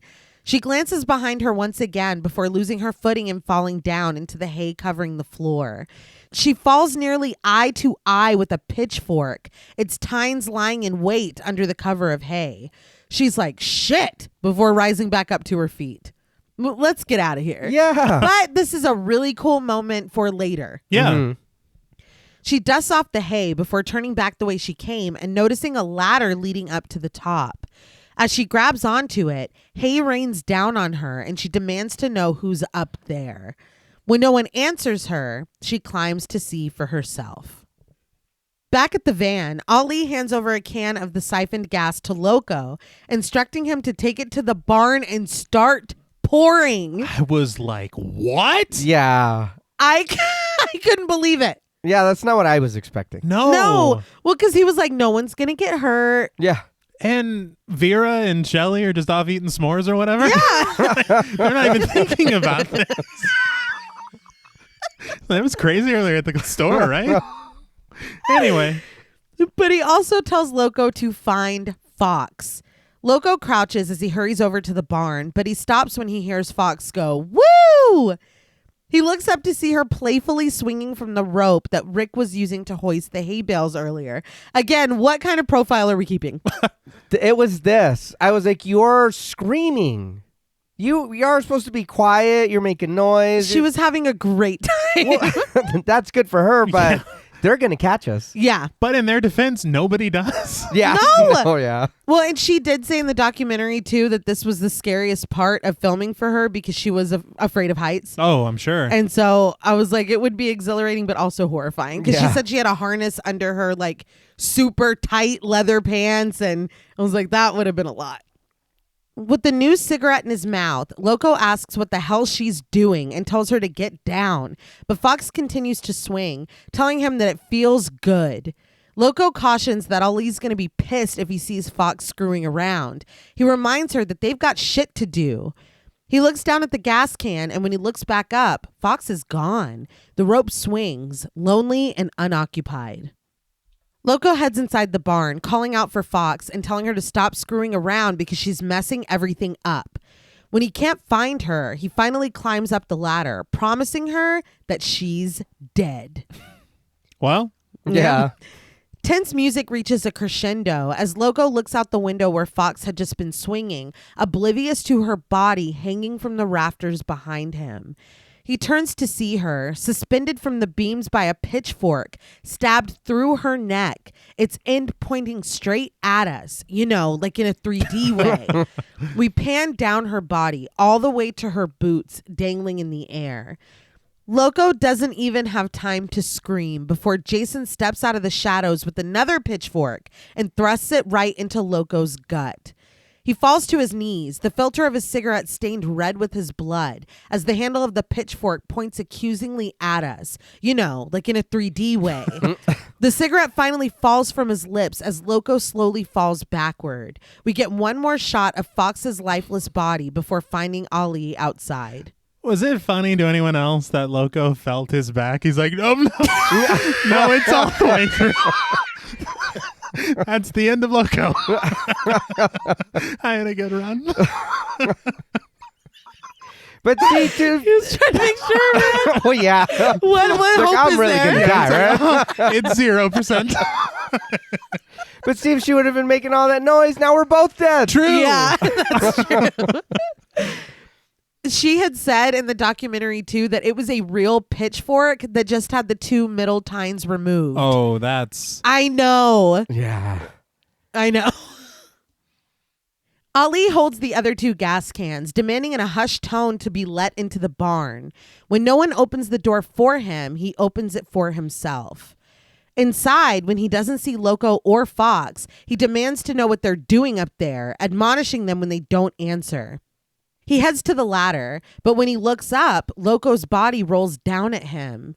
Ali catches it, falling into the soft hay under Loco's weight. But when he sits up, he realizes that his friend is dead. He drops him onto the ground as the score reaches a screeching pitch. Ali screams for Fox, but someone else jumps down from the rafters. It's Jason. Yeah, no, it's Jason. We'll see in a minute. It's Sting. It's from the rafters. Yeah. You got to say it like Tony Schiavone. There you go. So did anyone else notice that Ali is smiling through most of this? Yeah. Yeah. Again, it doesn't matter what the But his pants stained with Loco's blood, Ali grabs a machete to defend himself. He promises Jason that he's a dead man, but instead of going toward him, he wanders straight into a corner. And when Jason walks up behind him, he's trapped. Ali swings on him but misses, and Ali is down with just one blow to the head. Jason continues to beat Ali's still body before going to the window. He watches as Debbie and Andy approach, wet from their swim in the lake. After Andy walks part of the way on his hands, Debbie complains that she's cold, but Andy points out that they haven't even seen the barn yet, which he's like really excited about. Yeah. Debbie doesn't want to go, reiterating that she's cold, and when Andy insists on a little roll in the hay, Debbie invites him to go play with himself because she's going back to the house. Andy takes one more lingering look at the barn before telling Debbie to wait as he runs after her. Jason steps away from the window. Damn, Jason fucked Ali up in a barn, like for real. Yeah. I think the way that those strikes hit, Yeah. it was honestly kind of surprising. Yeah. That night, Rick and Chris sit outside in the headlights of his damaged car. After draping a coat around Chris's shoulders, Rick muses that he doesn't think he could live anywhere else, pointing out the quiet and peaceful nights. But Chris counters that it's deceiving. The quiet can fool you. It fooled her. Rick sighs, standing and turning his back on Chris as he stuffs his hands into his pockets. He asks her why she came back here, and Chris tells him that she wanted to prove to herself that she's stronger than she thinks she is. But Rick asks, "What about us?" With a shrug, Chris offers that she's here with him. Can't that be enough for now? Visibly frustrated, Rick says that he doesn't know. He hasn't seen her for months, and then when they're finally together, she puts a barrier up, and he wants to break through. We love an understanding king. I'm being sarcastic. He's not. He's not Yeah. at all. Yeah. Back at the cabin, Chili and Chuck doze on the couch while Andy and Shelly have a juggling contest, tossing them up in the air at us, like in a 3D way. With neither one of them willing to give up and back down, the contest continues while Vera and Debbie sit by unamused. Real quick, Andy is juggling. Yeah. I guess Shelly is too, but it looks like he's just throwing them in a circle. They have different methods. Right. What's funny is that Larry Zerner said that he was a pretty good juggler and Andy wasn't. So he taught him how to be better for this. Okay. Well, That's hilarious. Yeah. if there are any professional jugglers listening, I know. Well, I thought JP was a juggler. I'm a juggalo. Yeah. I got some wires crossed. Shit, I wish I could juggle. That's crazy as fuck. It does look very cool. You couldn't even keep a straight No. face. And he's wearing an icy t-shirt. But after they share a look, Debbie assures Vera that she knows how to put a stop to it. She goes up to Andy and tells him in a low voice that she can think of much better things for him to do with his hands. Immediately, the oranges he's juggling come raining down, and he assures Shelly that he won before following Debbie out of the room. But although he's secured the championship, Shelly keeps juggling. It's not until Vera gets up to stoke the fire that he pauses, leaning over to look at her ass when she bends over. But when she stands back up, he resumes juggling, casually pointing out that it looks like it's just the two of them now, sort of. Vera agrees before complimenting Shelly on his juggling skills. He finally stops and turns to her. He says that they've gotten to know each other a little bit now, and he likes her a lot, so he thought that maybe they could. But Vera places a soft hand over his lips, telling him gently that she doesn't think so. She offers that she's going to go outside for a few minutes, and they can talk about it when she gets back. Shelley sullenly nods his agreement, saying, sure, they'll talk. But once she's walked away, he mutters, bitch. I gasped. I could not believe it. Yeah. I was so shocked. He's one of those, oh, you're fucking ugly anyway. I don't want to date you. Like, my jaw dropped. I was like, okay, so this arc that I thought was happening, or this like, and Vera was not even mean to him. Like, she did not owe you anything. It was a blind fucking date. You guys don't even know each other. She was very gentle and kind. Yeah, that was my thing. When this happened, I'm like, in what fucking world does that lady have to tell you yes, to have to owe you anything? And then for you to be rude, she stopped and let you go to the store with her. Yes! You guys had that little adventure. That was it. That doesn't mean anything. And it wasn't you. It was, I don't think so. Yeah. We'll talk. I'm going to Yeah. take a minute. I mean, it was just such a gentle way to let somebody down. And for him to do that, I was like, oh no. Yeah. I hope that mystery man pays him a visit. Whoever he is.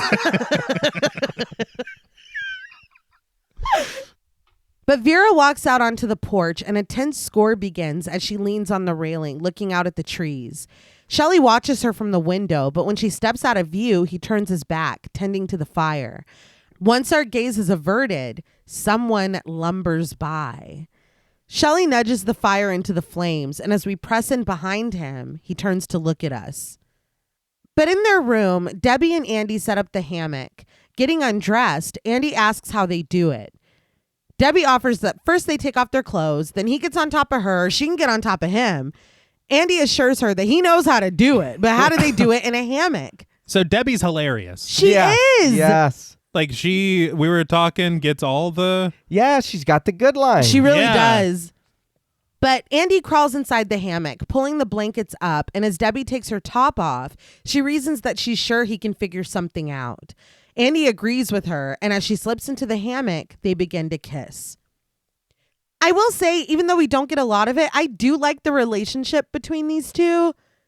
I feel like they're not, like, there's no pressure, there's no weird dynamic, like they just both seem to like make jokes with each other and enjoy being around each other and enjoy getting it in with each other. Like, Well, yeah. it seemed, it just, I don't know, I feel like in a lot of these we don't get this dynamic a lot. Okay, yeah, I can agree with that, because I did feel that too. I know, and I'm sure we'll talk about it later, the storyline and everything, but we do get this bit of relaxation with them. Yeah. Because they do get along so well. Yeah. And their banter. Yes. They genuinely seem to like each other. Yeah. But meanwhile, Chris concedes that Rick is right. She offers that she wants him to know what happened so that he can understand. When Rick tells her that she doesn't have to if she doesn't want to, she insists that she does want to. She wants him to understand. After a deep sigh, she tells him that it's so clear in her mind that it might as well be happening right now. She reminds him of when he dropped her off that night and how late it was. She says that even though she knew her parents were waiting for her, she didn't care because they were having such a great time. But as soon as she walked in her house, her parents started yelling at her and it became a huge fight. So huge that her mother slapped her, and it was the first time she had ever hit her. She couldn't believe her mother had done that, so she ran out of the house and into the woods. She wanted to punish her parents for how they had acted, so she intended to hide in the woods all night to worry them so much that they'd be sorry. Because of the rain, the woods were cold and wet, but she found a dry spot under an oak tree and fell asleep. As Chris slowly slips away, we dive into her flashback where she dozes under the oak tree. She tells Rick that she was woken up by the sound of footsteps. Sure that it was her father, she listened quietly, but the footsteps stopped. We see Chris now, emotion creeping into her words as she rocks herself, detailing that she heard a twig crack behind her. Jason, who Chris describes as a hideous-looking man, steps out from behind the tree. Unmasked and staggering, Jason lunges at her. Beginning to cry, Chris tells Rick that the man had a knife. She admits that she was so hysterical that she doesn't even know how she was able to think. And as she details the next events, we see them. Chris kicks the knife out of his hand and runs, but he catches up to her, and although she fought and screamed, it didn't do any good. Jason drags her back from where they came from. And now, back outside with Rick, Chris dissolves into tears, burying her face in her hands as she admits that she blacked out and she doesn't know what happened after that. Rick assures her gently that she's all right, and after she catches her breath, Chris calmly finishes the story. When she woke up, she was back in her bed at home, and her parents have never spoken about it. They act like it never happened, but she asserts that it did. She wants to forget it all, but she can't. She vows that she'll never forget his horrible face. She's alarmed by a strange sound behind them, and she snaps her head in that direction, just in time to see the lights dimming on Rick's car. Mildly annoyed with it, he tells her that it's just the battery. He walks over to the car, lamenting that he just charged the battery yesterday, but it must not have taken it. Chris follows closely behind him as he gets behind the wheel, proposing that it may start back up if he tries it. When the car doesn't start, he tells her that it's okay. They're just going to have to walk back. He wraps an arm around Chris, assuring her that he knows a pretty good shortcut, and they walk away, leaving his car behind. Okay, so originally, what happened to Chris? It was heavily implied that there was an aspect of sexual assault between Jason and Chris. Dana Kimmel was like, I'm not doing that. And so her and Steve Miner went back and forth until he finally relented and was like, okay, we don't. So I feel like this story feels extremely incomplete. And if that's what the story would have been, I don't want that. No. Because I feel like that doesn't even, like, I just don't like it. I don't think it serves the film. I don't think it serves Jason. I don't think, I don't like it.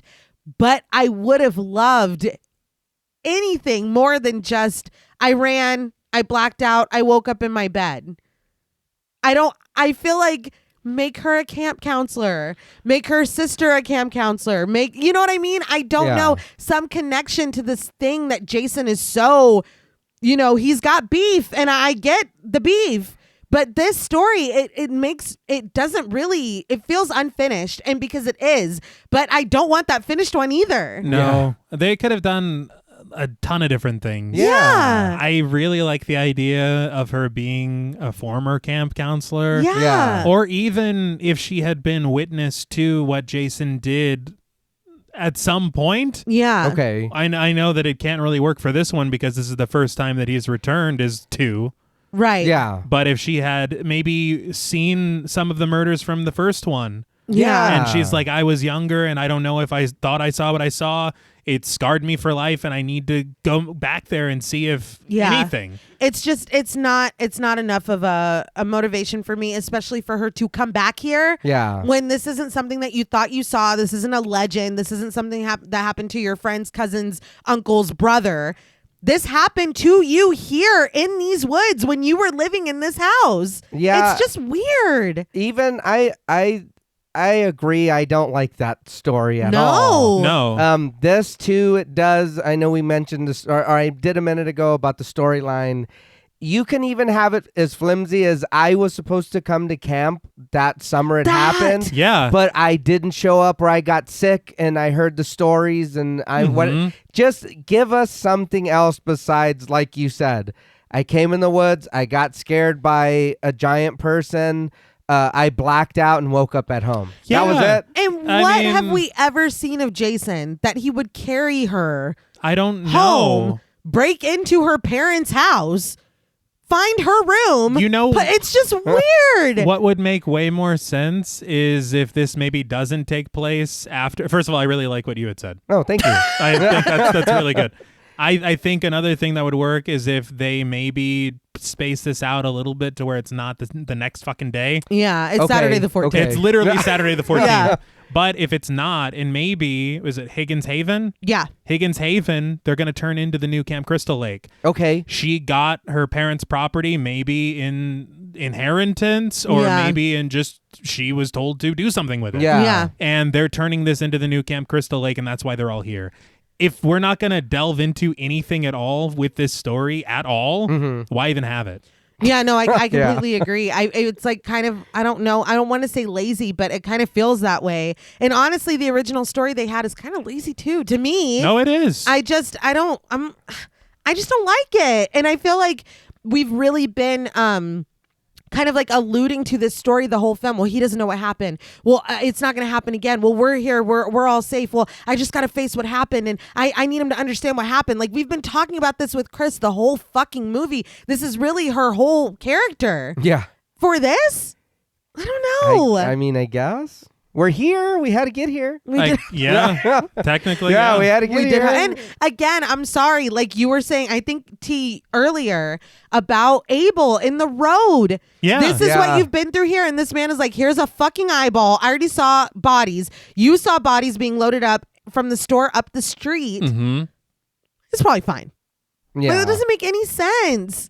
I don't know. Do we even, and nobody even talks about Abel, period, No. right? Oh, yeah. He doesn't get brought up again. No. That's very strange. And that Volkswagen, you can pop start it. Just put it in second gear and push it a little bit. I'd be like, my car's never going to work again. No. We're not stuck out here. But back at the house, Chili and Chuck are still on the couch, asleep, sitting up. Chuck wakes up and quietly moves off the couch, leaving Chili alone. Jason's theme begins to play as Chuck steps outside and makes his way to the outhouse. Paranoid, he looks around, asking if Shelly is out there. But when he doesn't get an answer, he lets himself into the outhouse and sits down. Chili wakes up alone on the couch and she gets up in search of Chuck. In the outhouse, Chuck has a little pot with his poop, taking out a joint and smoking. When the walls begin to shake around him, he muses that this must be heavy shit. Well, but all that you ate earlier, you were fine. Yeah. That's true. So it's not. No. But when the walls clatter again and he realizes it's not because he's high, he switches to high alert. Very And good. thank you. And continuing with this very disturbing trend, Chuck gets up, pulling up his pants without wiping. As he steps out of the outhouse, the joint still sticking out of his lips. It's an epidemic. We got to stop it. Hold on, though. Chuck barely sat down and lit it. He didn't have time to push anything out. We don't know. No, He might have been really didn't. ready. Yeah. It was an emergency. He did get off that couch Red and Eye will hurry. defend the stoners. It's all right. He didn't need to wipe. No, He mutters an unfinished threat to Shelly that if this is another one of his tricks.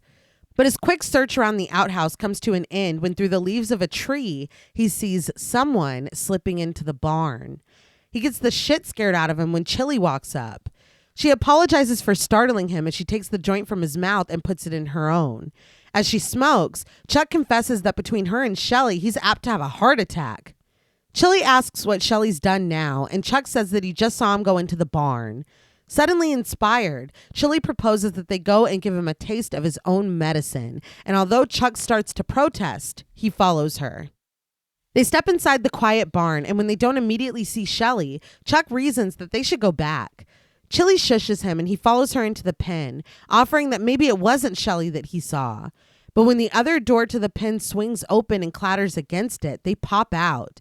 Chili smiles, taking this as evidence that Shelly is hiding in here, and she hands the joint to Chuck, silently requesting his silence. He follows her as she picks up an axe and jumps around the corner with a yelp, ready to scare Shelly. But Shelly isn't there. She goes back to Chuck, assuming with some disappointment that Shelly must have left. From where did he leave? I don't know. Chuck nervously insists that they should just get out of here, and they do. As Chili wraps an arm around his shoulders, she tells him that she's not going to let anybody hurt him. And wrapping an arm around her in return, he tells her that he feels a lot better now. The two laugh, but as they walk away, Jason steps into view, looking after them. Vera sits on the end of the dock, looking up at the sky with her feet dangling above the water. Suddenly, the silence is broken when a hand flies up from under the water and grabs her foot. Vera screams and pulls away, jumping to her feet. After a moment, someone jumps out of the water wearing a hockey mask and a wetsuit, holding a spear gun. Vera screams, but cackling, the figure removes his mask to reveal that it's just Shelly. I don't know how he got into this lake without her knowledge. Yeah. I don't either. don't know. I know that spear gun was not in his prop kit. I Yeah. know. Was it just laying around here? And I understand, like, he's trying to get her attention, I guess, but pulling this weird ass creature from the Black Lagoon shit is not gonna work. She didn't like this when you did it before. No. She doesn't like the pranks. And the way that they left the conversation, this is what you think the next move is? Yeah. And when she left and he's like in the fire, or no, he's not in the fire. When he's tending the fire and then he turns around, it was really giving, oh, it's you. What are you so happy about? It seemed like somebody walked in the room. Yeah. So I'm like kind of in the mindset that Shelly is no longer with us. And then you tell me he slipped into the fucking lake. And I don't know. He switched outfits. It's wild. Vera is pissed, but Shelly continues to laugh, imparting on her the valuable lesson that a beautiful girl like her should never go out in the dark alone. But Vera isn't amused. She yells at him after giving him a small shove. She asks why he does these things, and he admits that he has to. No, you don't. Yeah, no. I don't understand. And it makes it like, look, all his sympathy for this dude is gone. Oh, Yes. it's at zero. And yeah. so if we're going to have like this little character moment of her like trying to talk some sense into him and he's like, I have to, okay? Nobody loves me or something. It's too late. You Yeah. literally don't have Yeah. to. It's free to just not. Yeah. You don't have to do this. Yeah, you fucked up one too many times. Yes. Dude. But he says that he just wants her to like him. Annoyed, she says that she does like him, but not when he acts like a jerk. Pouting, Shelly stomps past her, muttering that being a jerk is better than being nothing. I don't give a shit. She Yeah. just Sorry. I'm over it. She No, just yeah. said, I like you, Yeah. but not when you do this. What? How is that nothing? That's not nothing. You know what you should take from that? Yeah. I gotta knock this off. Yeah. Cut the camera. No more. I gotta throw out my prank kit. Right, get rid of it. Yeah. It's time No. for Shelly to grow up. No, Yes. let him go. Let him go. Get out of here. No, you're right, no, yeah. get out of here. That's No, fine. Yeah. please go exactly where you're going.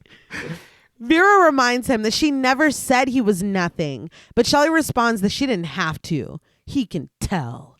He walks away, ignoring Vera when she calls after him and tells him that he's wrong.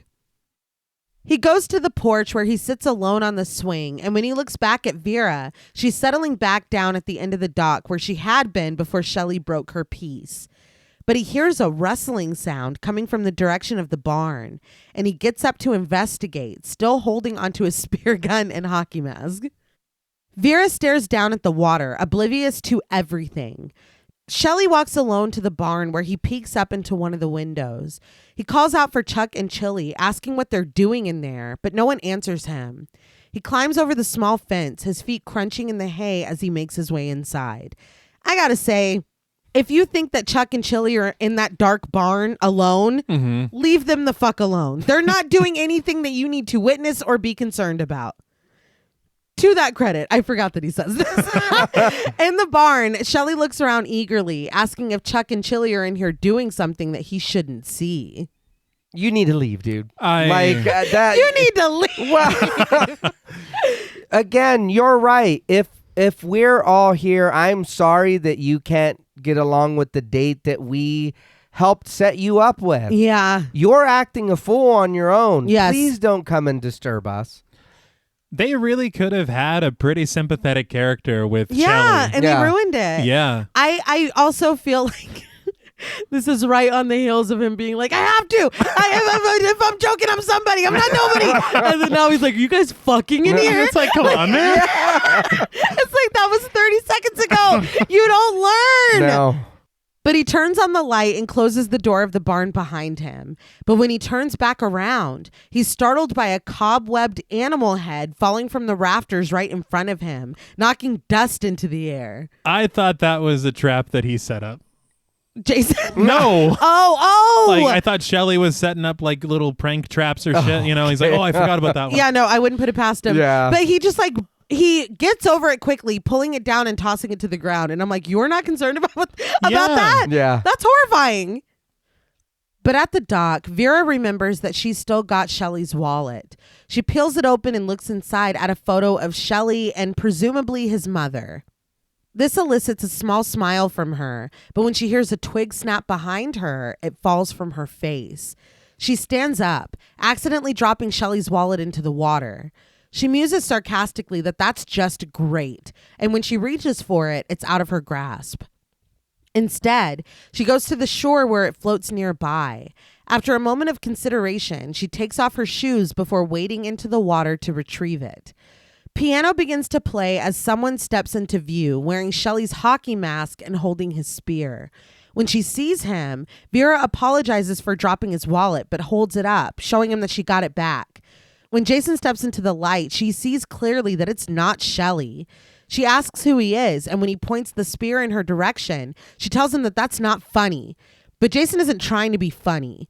He shoots, and the spear flies right past us, like in a 3D way, and it finds a home directly into Vera's left eye. In her shock, she drops the wallet before falling into the water herself, lifeless. Jason tosses the spear gun to the side and strides up the dock, looking up to notice a light on in an upstairs window of the cabin. Was anyone offended at how casually Jason just kept going after that murder? Because I liked Vera. I liked Vera too. Yeah. I will say, though, that's on her. She stood there for an awful long time. She did. And he isn't shaped at all like Shelley. No. And this is really an iconic moment for the franchise. This is the first time that we see Jason Voorhees in a hockey mask. Oh, okay. That is true. And in my research, I heard so many stories of how this mask came to be. But in that documentary, it was Martin Sadoff, the 3D director, that was like, I will humbly say that I am the one that got the mask. But there were so many stories. We're going to talk in a little bit about the original mask for Jason, that the mask of Jason's face, not like the bag or the hockey mask. We're going to talk a little bit about that. There's a story that was, they just wanted to cover that they needed something over his face to check for lighting. That there's so many stories and so many this person was a huge hockey fan. Oh, this person had, hockey equipment in his car. This person was like, why don't we use a hockey mask? There's so many stories, but I don't know if it's canon, but in the documentary, Martin Sadoff does take credit. Okay. It is an iconic visual. It is. Yeah. No matter what I think of it, it's an indelible image of horror. Yeah. It is. I do want to talk for a second about this gag. Brooker said that the spear gun was rigged to a cable, and when he shot it, the spear followed the cable straight to the camera. So that was how they were able to nail the 3D of it all. And Catherine Parks, Vera, said that she had an acrylic plate over her eye, and it had to be done in one take because when she falls back into the water, the acrylic fills with water and it gets spongy and slides off. Okay. So it was like we got to nail it, this one time, or they were going to have to make another one. Vera said that? Yes. But back in that upstairs bedroom, don't come a knockin' because that hammock is a rockin'. Andy and Debbie are cuddling and kissing, basking in the afterglow, when Debbie comments that was the best one yet, wondering if it was her, Andy, or the hammock. Andy votes for himself, but Debbie casts hers for the hammock. She kisses him before stepping onto the floor, and when Andy asks where she's going, she advises that she's going to the shower and maybe he should try it sometime. I must have been very impressed with her one-liners because I just wrote, that Debbie. That's my note. That's it. You were right, though. Yeah. But neither of them know that Jason has strode into the house, clutching the machete in his hand. In the bathroom, Debbie stands under the stream of the shower, and when Andy's muffled voice comes to her, asking if she can hear him, she calls back, barely. As Jason steadily climbs the stairs, Andy yells that he's going downstairs to get a beer. He asks if she wants one, but she doesn't answer. She continues to bathe when the door to the bathroom creaks open loudly. She assumes that it's Andy, but no one answers her. And in a POV shot, we creep closer to the shower. But when Debbie yanks the curtain open, she's greeted by legs sticking vertically up in the air. Andy is standing on his hands again. He really likes doing this. But he rights himself and repeats the question, does she want a beer or not? Debbie agrees to one, and Andy exits the bathroom, once again walking on his hands. This is when I'm watching it and I'm like, wait, aren't you pregnant? I completely forgot she was pregnant. When he doesn't close the door behind him, Debbie chastises him, gets out, and wraps a towel around her body before closing it herself and returning to the shower. When the door swings shut, the hallway is empty. She asks if he's still there, and he is, still walking on his hands. But now, standing next to the bathroom door, we see Jason's legs and the machete hanging from his grip. Andy struts by, still navigating the way on his hands, but before he can answer Debbie's question, he looks up to see Jason, staring down at him from behind the anonymity of his new hockey mask. Without ceremony, Jason brings the machete down, and from our view underneath, we are splattered with Andy's blood. He collapses onto the rug. Growing concerned when Andy doesn't answer, Debbie continues to bathe, warning Andy to stop messing around with her. But we approach the sheer curtain, Debbie's only defense as she stands under the water. But when she turns it off and opens the curtain, she's alone in the bathroom. She tells Andy that she's changed her mind and she doesn't want the beer after all. But of course, Andy doesn't answer. Debbie pulls on a robe and steps out into the hallway. Just very quickly, I wanted to mention how devastating that blow was to Andy. Yeah. That was quite painful. Yeah. I also wanted to make mention of the fact that I really thought there was about to be a Psycho homage. Yes. Oh, okay. I will say I do kind of appreciate the suspense in this scene. Yeah. Of approaching the shower, and then she's in the shower and we're behind the curtain, and then because you're kind of, sadly Debbie's probably not gonna make it. Mm-hmm. Yeah. And you think that it's coming probably 3 different times in this scene, and it just doesn't. It kind of ramps it up. Yeah, I will say right now, he killed Andy. I'm like, oh, he's just killing to kill now. Yeah. Mm-hmm. At this point, he just fucked Vera off. Now he's over here. It's like, dude. And like you said, we can all assume that Debbie's next. Unfortunately. And his entire motivation really has changed. When you think about the second one, it was like getting vengeance on these people at this camp. Yeah. And this one, it's not even the same fucking anything. No. And I was just like, people though. Yeah. Not a fan. He liked what he was doing. Yeah. And he's like, let's do more You've deaths. got a taste for meat now. Yeah. But for Andy's death, they made a body cast of his legs and they mounted the camera below a plexiglass on the floor. So that's how they were able to shoot up, and then the blood spills on us. I thought it was really cool. Yeah. It does work. But Debbie searches for Andy, annoyed that he's not answering her. But her frustration is forgotten when she finds magazines on the dresser. Her interest visibly piqued by one. She picks it up and settles comfortably into the hammock, opening up Fangoria magazine. I was so happy to see that. I know. Yeah. And it was often one of our sources. Yeah. She peruses a spread on Tom Savini, new master of magical makeup, and an article celebrating 25 years with Godzilla. But her reading is interrupted when droplets of blood rain down onto the pages from above. This was so cute and such a cool little tribute to Tom Savini as well. I just loved it. I read, I think, in Fangoria that he was too busy working on Creepshow to work on this film. Shut Okay. up. Yeah, so it's very, very sweet. Yeah. And Godzilla. Yeah. Shut up. But confused, Debbie rubs the blood between her fingers, muttering, "Where's this coming from?" She cranes her neck upward to find Andy stuffed into the rafters. He's folded in half, his feet hanging behind his head and his exposed intestines on full display. Blood leaks from his parted lips and falls right on top of us, like in a 3D way. But before Debbie can even scream, a hand reaches out from behind the hammock and grabs her head, holding it firmly in place. Her chest gives way as the knife forces its way through from underneath. Kevin Bacon. Exactly, Yeah. Kevin Bacon, yeah. And I know that we're a little with art, but that made me think of Terrifier, his legs being cut in half. Oh, yeah. Interesting. It looked really good. Yes, it did. did. It looked great. Tracy Savage talked about being in makeup for 4 hours for this chest piece and then 3 hours to get the lighting. She was like, for a 30-second shot. Good Lord. That's crazy. And it's exactly Kevin Bacon's death in the first one. Back in the woods, Chris teases Rick on his shortcut, and when Rick stops to kiss her, she spurs them onward. He laughs that she's always ruining his fun. A twig snaps and Rick jumps, pointing his flashlight in the direction and asking what that noise was.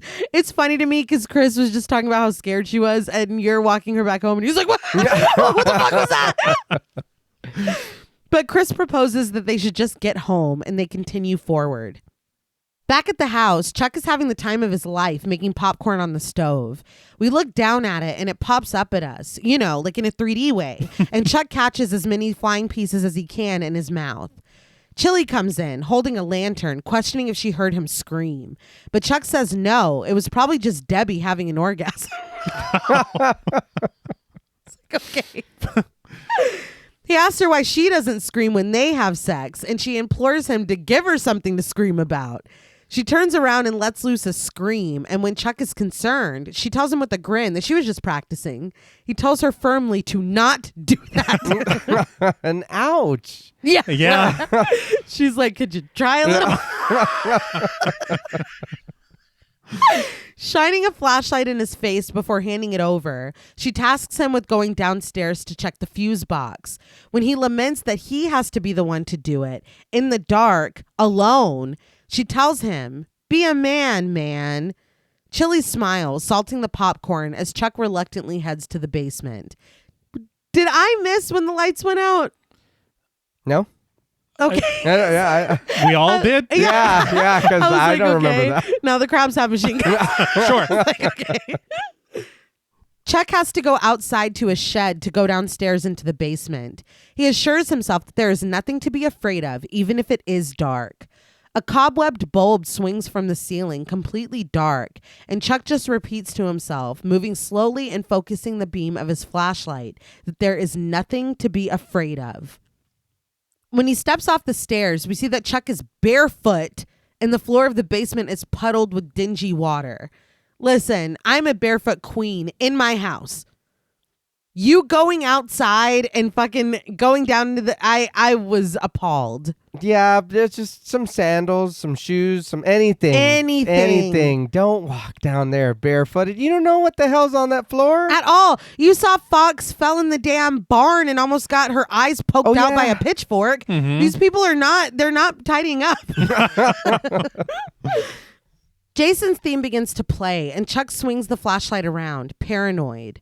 In the midst of old kitchen appliances and junk, Chuck startles himself when he shines the light on a dead skunk.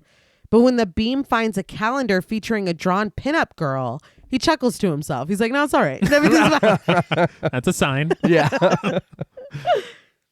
When he finally spots the fuse box, he's distracted by a scuttling sound behind him. No longer able to comfort himself, Chuck asks who's there. In the kitchen, Chili hears movement, prompting her to ask if Chuck is back already. She carries the lantern with her when she opens the door, commenting that at least he was able to get the outside lights working. Under the subdued glow of the porch light, Shelley lurches into view with his throat slit. He struggles for air, but Chili sarcastically compliments him on his makeup job. You did this to yourself. He's the boy who cried wolf. He is. Yeah. That's why you don't prank people, because nobody will care. About being murdered. Yeah. Whoa! I didn't mean that. I didn't mean it like that. Whoa! You jumped. Well, yeah, I surprised myself. I'm sorry. Shelley tries to speak, but his voice is strained and useless. Chili returns to the stove, and Shelley reaches a desperate hand toward her, but she just tells him to stop fooling around. With his last bit of energy spent, Shelley slides down the doorframe and goes slack as he slips away. Jason did a really poor job of murdering him. Yeah. He's been rocking about this area for like a good 15 minutes, I think. Oh, yeah, because that was a little earlier. Yeah, when he stole the mask. Jason's killed 3 people since then. Yeah. But, I mean, later we have evidence that maybe he gets a little lazy sometimes. That's true. Yeah. He's still working out the kinks. Yeah. But Larry Zerner talked about the fact that it was never, like, Jason and Shelley's face-off was never scripted. It always happened off screen. Huh. He goes, he was like, I don't know if that's so that when we see Shelley again, we think that it is fake, that he is pranking. He's like, but Jason has his mask. He was dispatched, you know? I think it's probably more to just sell that moment between Jason and Vera. Yeah. Okay. But he also said that when the first take of him like sliding down the door and like slumping over dead, they laughed at him. And so he thinks that he did a really horrible job at the dying part. I've seen worse in other movies. For sure. Yeah. For sure. In the basement, Chuck finally pulls the lever for the fuses, bringing the lone bulb to light. It illuminates Jason, who looms behind Chuck's turned back. Chuck looks up at the fuses, deciding that that's better. But when he turns around, he's face to face with Jason. Jason pushes him back to the fuses, and when Chuck crashes against them, he screams as he's electrocuted. That was kind of all Chuck's fault. Yes. He didn't need to grab the wires like that. He could have braced himself anywhere. In the kitchen, the lights flicker and Chili looks around concerned. The score reaches dramatic heights as she finally goes to Shelly's slumped form. Annoyed, she kneels down, demanding that he get up. But when she touches him and he falls over, she realizes that this is no prank. Looking at the blood on her hand, she panics and runs away. Screaming, she runs for the stairs, calling out for Debbie and Andy and telling them with sorrow that Shelly is dead. She climbs up to the second floor, but Jason is already downstairs. He takes the fire poker out of the flames and swings its glowing red tip directly at us. You know, like in a 3D way. Clearly not liking what she found upstairs, Chili screams as she makes her way back down. But when she reaches the door, it opens on its own, letting in an aggressive burst of wind and leaves. This discourages Chili from going outside, and she turns and runs forward, directly at Jason. He brings the hot fire poker forward, directly through Chili's stomach and out the other side. Chili screams as she sizzles, and for the last time, smoke rises up to her face. When she falls dead, Jason lifts her up and carries her away. For the last time. Yeah. Pretty good. Thank you. I will say it was a pretty cool moment. The fact that her guts seemed to cool off the fire poker. Yeah. I thought that was pretty nice touch. Yeah. I did hear Richard Brooker was talking about filming this scene. And whenever, I think it was the point with the 3D, and it does go to your point that you've been mentioning, he said that they had to do that 36 times. Oh my God. Just to get it right for those 3D cameras. That's crazy. But outside, the wind is howling, and Rick comments that it's sure picked up. They finally reach the house, and Chris immediately realizes how quiet it is, commenting on the unlikelihood that everyone has already gone to bed. But Rick reasons that you never know with this group, and the two smile as they walk hand in hand up to the house. He's like, because I know them so well. Somehow. When they reach the door, Chris tries to push it open, but she can't get it to move. She tells Rick that there's something blocking the door, and she can smell something burning inside. Rick steps in front of her, offering to give it a shot, and he's able to force the door open. Once they step inside, he realizes that someone stuck a chair in front of the door to keep it closed, and he agrees with Chris that he smells something burning too. Did Jason do that? Yeah. Really? What the fuck? That's too much. Dude, what does he give a shit? Yeah, no kidding, dude. I didn't even think about it Until right now. You just fucking offed 4 people back to back to back. in a row. Yeah. Let me prop this door closed. So I guess, what? Don't want to be caught yet. Yeah. God, that's fucking hilarious. But Rick tries the light switch and reports that they're also off. Chris goes to the stove where she finds the smoking pot, not the normal smoking pot from Julian John. Pouring the burnt popcorn out into a bowl and letting the smoke free, she quips that that's real smart. She asks what's going on, but Rick tells her that he doesn't know, reminding her that they're her friends, that he just knows really well. I'm just kidding. Picking up a flashlight, he tells her that he's going into the living room to see what he can find there. When he steps into the next room, he tries the light, which of course doesn't work. He calls out to Andy and Debbie upstairs, but his only response is a slowly rising ominous theme. He takes another quick look around before returning to the kitchen and reporting to Chris that her friends just left without them. His drama, he goes, everyone has taken off and left us. Yeah. It's like, what the hell are you talking about? It's just a wild thing to Yeah. do. And they just left the popcorn on the stage. Yes. Chris counters that they wouldn't do that, but Rick can't offer any other explanation. He does offer, though, to go outside and take a look around. Chris tells him to wait because she wants to go with him, but Rick is already gone. He's made his way to the outhouse, and just as he's about to peek inside, a twig snaps behind him. There's been a lot of snapping twigs. Yeah. Assuming it to be Andy for some reason, he takes off in that direction. But Chris is still in the house looking for Rick, not realizing that he's already gone. She steps out onto the porch looking for him, concern and fear beginning to etch into her face. But she is oblivious to the fact that just around the corner of the house, Rick is being subdued by Jason, clamping a hand over his mouth. I'm sorry, but seeing this reveal of Jason killing him softly was one of the funniest things I've ever seen. Yeah, because he's struggling, but barely. And Jason doesn't need to be doing that. No, he doesn't. Why are you keeping him alive? I don't know. The wind picks up, blowing Chris's hair as she finally steps back into the house.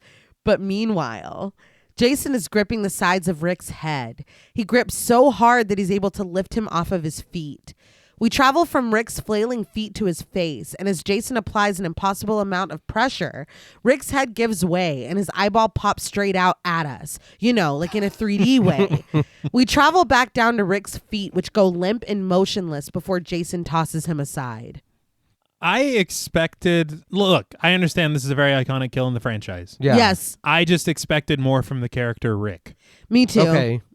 And maybe this is how Abel found that eye. Good point. I mean... If we're just popping him out like this, maybe. Richard Brooker said that this is his favorite death in the film.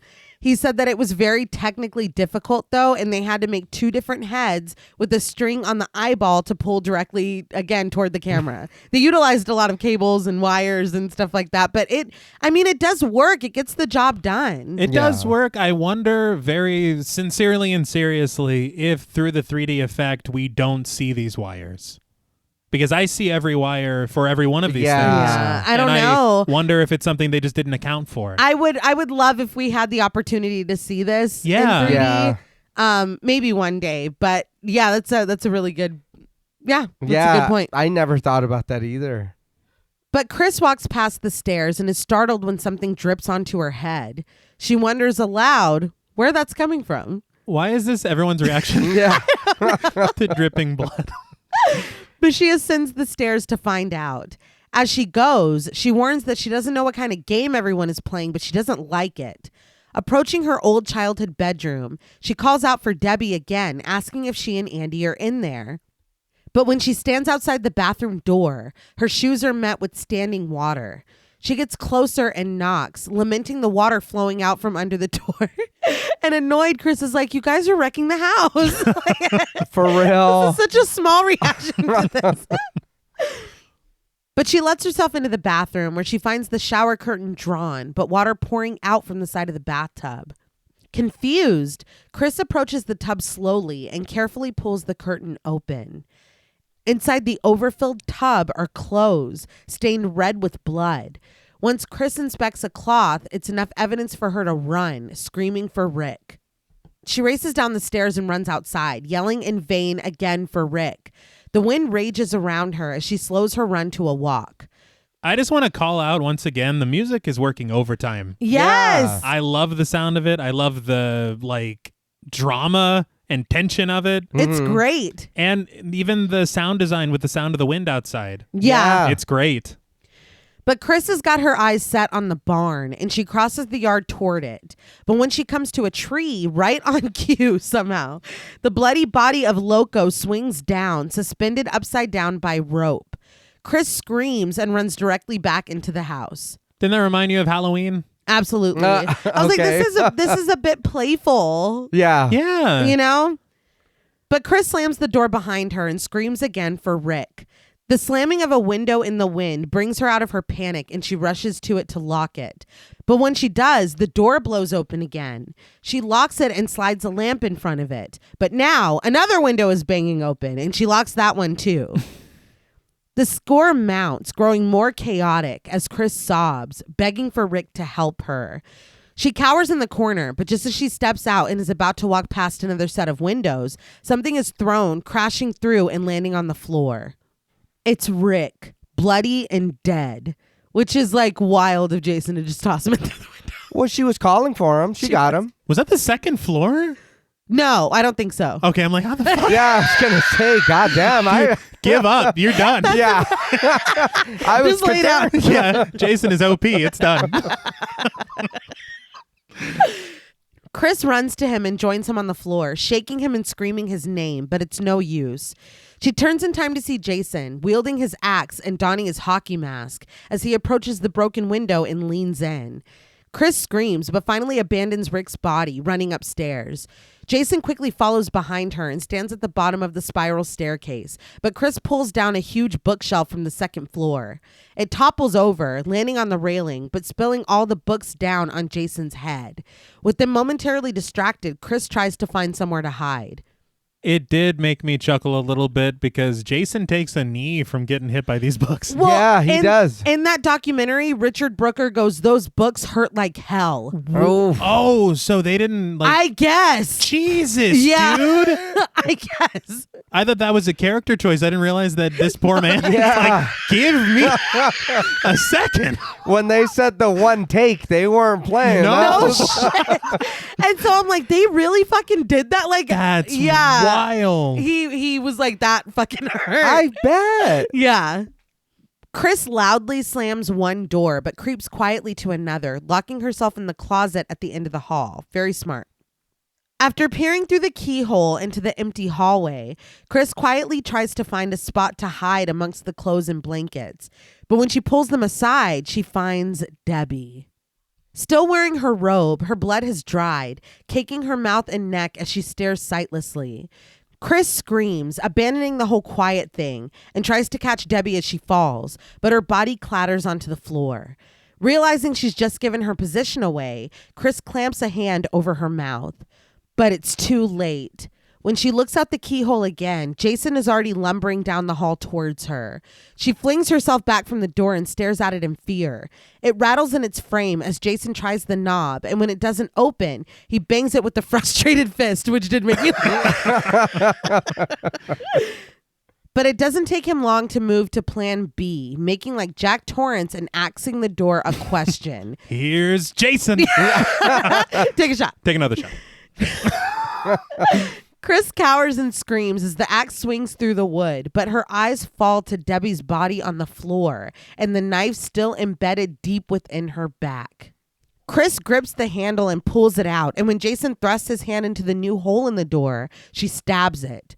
Jason does not handle this well and flails back from the closet door as it swings open. With musical stings just as sharp as the blade, Chris advances down the hall, swinging at Jason again and again as he backs away from her, quite easily dodging every stab. Yeah. But when the knife finds a home in his leg, Jason falls to the ground groaning. Again, this is not what I think. When I think of Jason, right? Yeah. Maybe because we understand him. I've always understood Jason to be kind of like an undead figure. Yeah. Well, yeah, and like this unstoppable killing machine. Yeah, but he's Right. like, oh!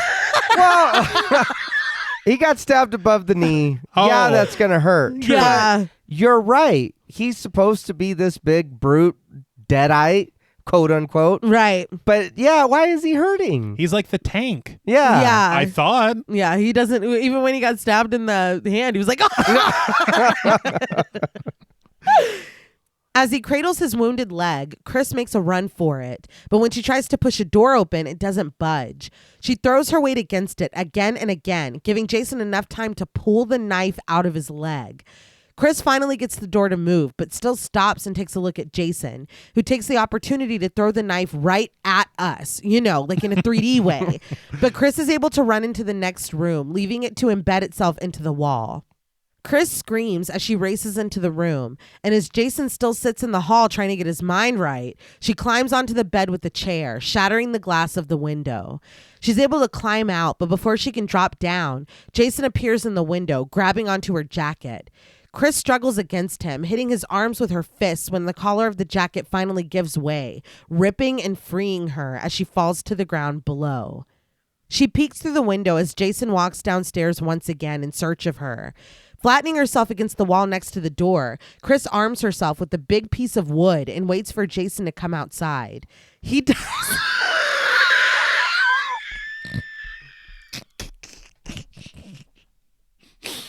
He does. Strutting out in full ignorance as Chris raises the wood and brings it down on the back of his head. He falls immediately. Yeah. Crashing through the wooden railing of the porch. No awareness. Yeah, I wasn't expecting that. No. That was very funny. It really was. But when Chris runs past him, he still makes a vain attempt to grab her. Chris makes it to the van, but in her panic, she's like, the keys! She finds them in her pocket, though, and is able to start the van and drive away. Somehow, Jason is standing in the road on her way off the property, but this is not a deterrent for Chris. She presses harder on the gas, speeding toward him until he launches himself out of the way. She continues her escape, flying down the road until she reaches that scary-ass bridge. Halfway over, the van starts to slow down. Desperate, Chris tries to coax it the rest of the way over, but the engine won't turn, no matter how many times she tries to start it. I just want to say very quickly, Jason crumbled that porch. Yeah. How was he so far in the road ahead of her? Did he just fucking take off running after that? Well, He had to. we did see him running at the beginning when she closed the door and through the window, you see him True. chopping over there. So maybe. So he's not the Michael Myers where I'm just going to walk. No. He's like, oh no, I got to run. But she sprinted past. I don't. No. You're right. I don't understand. Did she black out or something Yeah. in the van? But she doesn't stop, turning the key again and again as Jason comes out of the tree and limps toward the van. One of the back wheels sinks slightly into the unreliable wood of the bridge. She sees Jason, but she doesn't give up, finally noticing that the gas gauge reads empty. She flips a switch for reserve fuel and the engine starts right up. That is a flower I will give this fucking movie. I forgot about them siphoning the gas out of this van. Yeah. Completely. I honestly, what I was thinking, I was like, wait, it was the beetle that Yes. had the problem. Right. I No. was thinking the exact same thing. Yeah. And when she looks at I was like, that's right. That was really, really great. Oh yeah. But that wheel sinks further, preventing Chris from speeding off. And Jason takes the opportunity to thrust his arms through the window and grab her throat. Jason chokes her, but thinking quickly, Chris reaches over and rolls up her window, taking Jason's arms with it as it ascends. With Jason pinned in the window, she slips out the passenger door. But Jason circumvents this, banging the window with his head to break it and then freeing himself. Hey. Oh wow. It worked, but it looked It did. Chris runs away, but Jason races after her in hot pursuit. For some reason, she runs back to the barn and lets herself inside, locking the doors behind her. The doors rattle as Jason tries to open them, but all he has to do is reach in and dislodge the shovel that she locked it with. After he lets himself inside, he locks it properly with a bar of wood. He looks for Chris, opening a door and finding nothing inside but a clutter of old chairs. He lets himself into the pen, tearing it apart as well, but our view drifts upward to find Chris gripping onto one of the rafters above, quaking with fear. She watches as Jason rips things apart, tosses them to the side, all in search of her. He rages, growing more and more frustrated with every futile search, but Chris has rolled over, dangling from the wood like a sloth. When he is perfectly beneath her, she lets herself go, dropping right down on us, like in a 3D way. But she lands on Jason, dropping him to the ground. I know he's painted like a bowling pin, but this is... Yeah. Come on, he didn't catch her? This is wild. She screams and runs away, but finds that Jason has securely locked the door. He gets up, grabbing his machete as he goes after her. She struggles to open the door, but when he brings the machete down, Chris runs, leaving it to get lodged in the wood. She climbs the ladder to the top of the barn, blocking the entrance with bales of hay and arming herself with the shovel as she hides. Jason climbs up, knocking her soft barricade out of the way, but once again, he doesn't see her. With his back turned, she swings the shovel, hitting Jason in the head and knocking him to the ground. He seems to have lost consciousness, and Chris takes this opportunity to grab the rope that she and Rick were using to haul the hay earlier. She wraps it around Jason's neck and pushes him. He comes to an abrupt stop as the rope snaps tight around his neck. His feet dangle from the ground, and he is still. This was a very, very surprising turn. Yes. Yeah. Ingenious and also setting up the rope from earlier. Yeah. It's still very funny to hear him groan in pain. I will say, but this is just indicative of Chris is just a badass. Yeah. Because she does kick his ass for a little bit. Yeah. She does. Chris sobs as she looks down at this, but she manages to climb back down the ladder. An owl hoots loudly outside as she stops to catch her breath before finally limping back to the door, banging open the wooden slat holding the doors closed. When she pushes open the doors, Jason is right in front of her, dangling lifelessly. But her relief is short-lived when he suddenly springs back to life, gripping the rope and lifting himself to give his neck relief. Chris asserts that he can't be alive, but Jason pulls up his mask and smiles at her before quickly pulling it back down. This is finally when Chris realizes, it's you! He's having a great time, which again, I don't expect really from this character, but the fact that it took until now. I know that she's like, I'll never forget his face, but this huge ass lumbering dude, why would you think it was anyone else? Frankly, I'm confused by all of this. Yeah. This moment is too playful from Jason. Yeah. Very. When he's been dealing with her for the past 45 minutes or something. Yeah, no, they've just been running for the last 20 minutes of the movie. And so he takes this moment when she thinks, I don't know, dude, I don't like it. I just don't understand what this connection is. Why is this happening? I don't get that. Yeah, and I feel like if you're going to do that, just have him take the mask off. Yeah. Yeah. Reveal, look, it's me. To put it back on. Yeah, to put it back on. It's like, but why though? Yeah. Merchandise. Yeah. Yeah. Now that we've gotten this really good look at Jason's face, I wanted to talk a little bit about Jason's face. Stan Winston took a head cast of Richard Brooker and sculpted a one-piece mask that he designed to just pull over. They made it out of foam latex and painted it, and dentures were added to it. Brooker really liked the mask, but Steve Miner didn't think it was grotesque enough. He wanted a blend between Tom Savini's work in the original and what Carl Fullerton did in part 2. So he ordered a new makeup done, and Stan Winston's piece was covered up with the hockey mask. Oh, wow. Wow. Stan Winston. That's Yeah. wild. Yeah. He was not available to do the redesign, so Douglas J. White had to step in and do it, and he had less than a week. He was heavily inspired by Tom Savini's piece in the first one. This one, though, in contrast to Stan Winston's one-piece pullover, was 9 pieces with a glass eye. But they still used the back of Winston's mask for the back of the head, which Okay. I might, if I probably wouldn't. If you were Stan Winston? Yeah. Yeah. I probably would feel some type of way about that. But again, and Brooker really liked Stan Winston's mask, and I'm sure he really liked it being one piece to pull over his head, because he said that this new one, he had to sit in makeup for 6 hours for this makeup. Good Lord. Jeez. And he was like, the worst part was that by the time I was finished, it was lunchtime and everyone else was eating and I couldn't eat. Why don't you time? I know. Yeah. It's Well, like it's they're 6 hours. Yeah, but start it after lunch. They wanted him real hangry. Trying to get this performance from Jason, I Yeah. guess. But come on, man.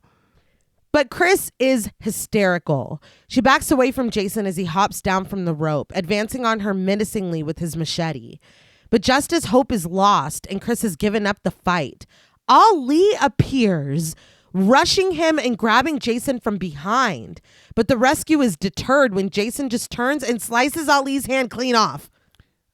Look, I don't understand Ali's methodology of sleeping in this barn until maybe the guy who did this to him comes back. I don't get that. Yeah, he's just lying in wait. Just Yeah. like, somebody will come back. Yeah, it's so weird. And Shelly was in here earlier, and Chili was in here earlier, and Chuck was in here earlier, and he's just like, just be cool. Yeah. Ali." No, he was bigger. He was much larger than these two. I'll wait. I'll wait. But Ollie screams and cradles the stump of his arm, and Jason is quickly able to cut him down, knocking him to the ground and slashing him with his machete. But this is enough to bring Chris back to her senses, and as Jason rains blows upon Ollie's body, she spots an axe. She grabs it and sneaks up behind Jason to ask him a question, and as soon as he turns around, finally finished with his hack job, she brings it down, slamming it home in Jason's forehead. And with the impact, Jason is like, ugh. But he thrusts both hands out and advances on her, on us, like in a 3D way. Chris backs away, desperately denying what she's seen as the score grows manic. But Jason finally collapses, the handle of the axe thrusting up at us, like in a 3D. I hope you guys liked that gag, and if you don't, I'm sure I'll hear about it. But the last one of her friends left. Chris goes down to the lake shore and washes some of the blood off. She climbs into the boat and launches off into the water. In the morning, the boat floats listlessly on the lake with Chris curled up inside, asleep. She wakes with a terrified scream, but she realizes that there's nothing there. Something rumbles loudly, but it's only the boat getting caught on a floating piece of wood. Chris calms and pushes the wood away. A duck flutters past her loudly and she screams again. That duck was fucking with her. But she's comforted to find that it's just a duck. I think the duck was possessed by the spirit of Shelley. He has a fake fucking axe in his head. But when she looks up at the house, she sees Jason, unmasked, standing in the upstairs window. He smiles and sneers at her, pressing against the glass before rushing away. Chris screams and tries to paddle the boat to the shore, but she gets stuck on another piece of wood. As she tries to free herself, Jason runs out of the house. But when she looks up again, the score settles. Jason isn't there, and the door to the house is securely closed. The upstairs window is empty. Chris stares at the house, but behind her, the corpse of Mrs. Pamela Voorhees, played by Marilyn Poucher, lurches up from the water. Still wearing her sensible sweater, her blonde hair only clings to the back of her head, and her decayed face writhes with worms. Chris screams as Mrs. Voorhees grabs on and pulls her backwards into the water. I was speechless, frankly. Sure, her makeup looks really cool. Yeah, it does. But I was just asking, what the hell was that? Yeah. Even in the documentary, I can't remember who said it, but they were like, how is her head back on her body? I don't know, but it doesn't matter. I'll be honest, I like the image of it. Very much. I like the kind of, you know what I mean? Full circle of it, I guess. Of the first. From one to that. Yeah. It's like, okay, that's cool. But like you said, why? How? I don't understand. And when we learn what this was in a minute, it makes even less sense because Chris doesn't know who the fuck that is. No. Yeah. And what are we supposed to anticipate for a part 4? Oh, yeah. Like, what is that? Zombie Mrs. Voorhees, duh. All right. Yeah. But Marilyn Poucher said that she literally fell asleep during this makeup job because it was like 6 hours of application. And she said that the worst part was being down in the water because there were mosquito larvae, tadpoles. She said it was horrible in the water. Later, State Trooper number 2, played by Terry Ballard, climbs the steps to the house. He reports to State Trooper number 3, played by Terrence McCory, that it looks like Chris was the only one left alive. Casually holding a shotgun, Trooper 3 asks what all the talk about the lady at the lake was, but 2 says that Chris just flipped out. She's been through hell. All of her friends were. But before he can finish, another state trooper steps out of the house with Chris. Trooper 2 takes her, guiding her gently by her arms, and she looks around fearfully. When they reach the squad car, she is fully hysterical, and he has to force her into the back seat. Once there, she screams, having to be comforted by another officer. But her screams give way to hysterical, unhinged laughter as they drive away. We watch them depart down the road, but we glide back over to the barn, where Jason's body still lays in the hay. Blood has spilled from his head, where the axe still resides, and as we linger on him, he remains motionless. We get one more shot of the lake, where a gentle ripple appears before dying away. We cut to black and the credits roll as that funky ass theme plays. Before I wrap us up, I did want to say there is an alternate ending where Chris was decapitated. Jesus. Yeah, and they didn't. Brooker was wearing Stan Winston's mask.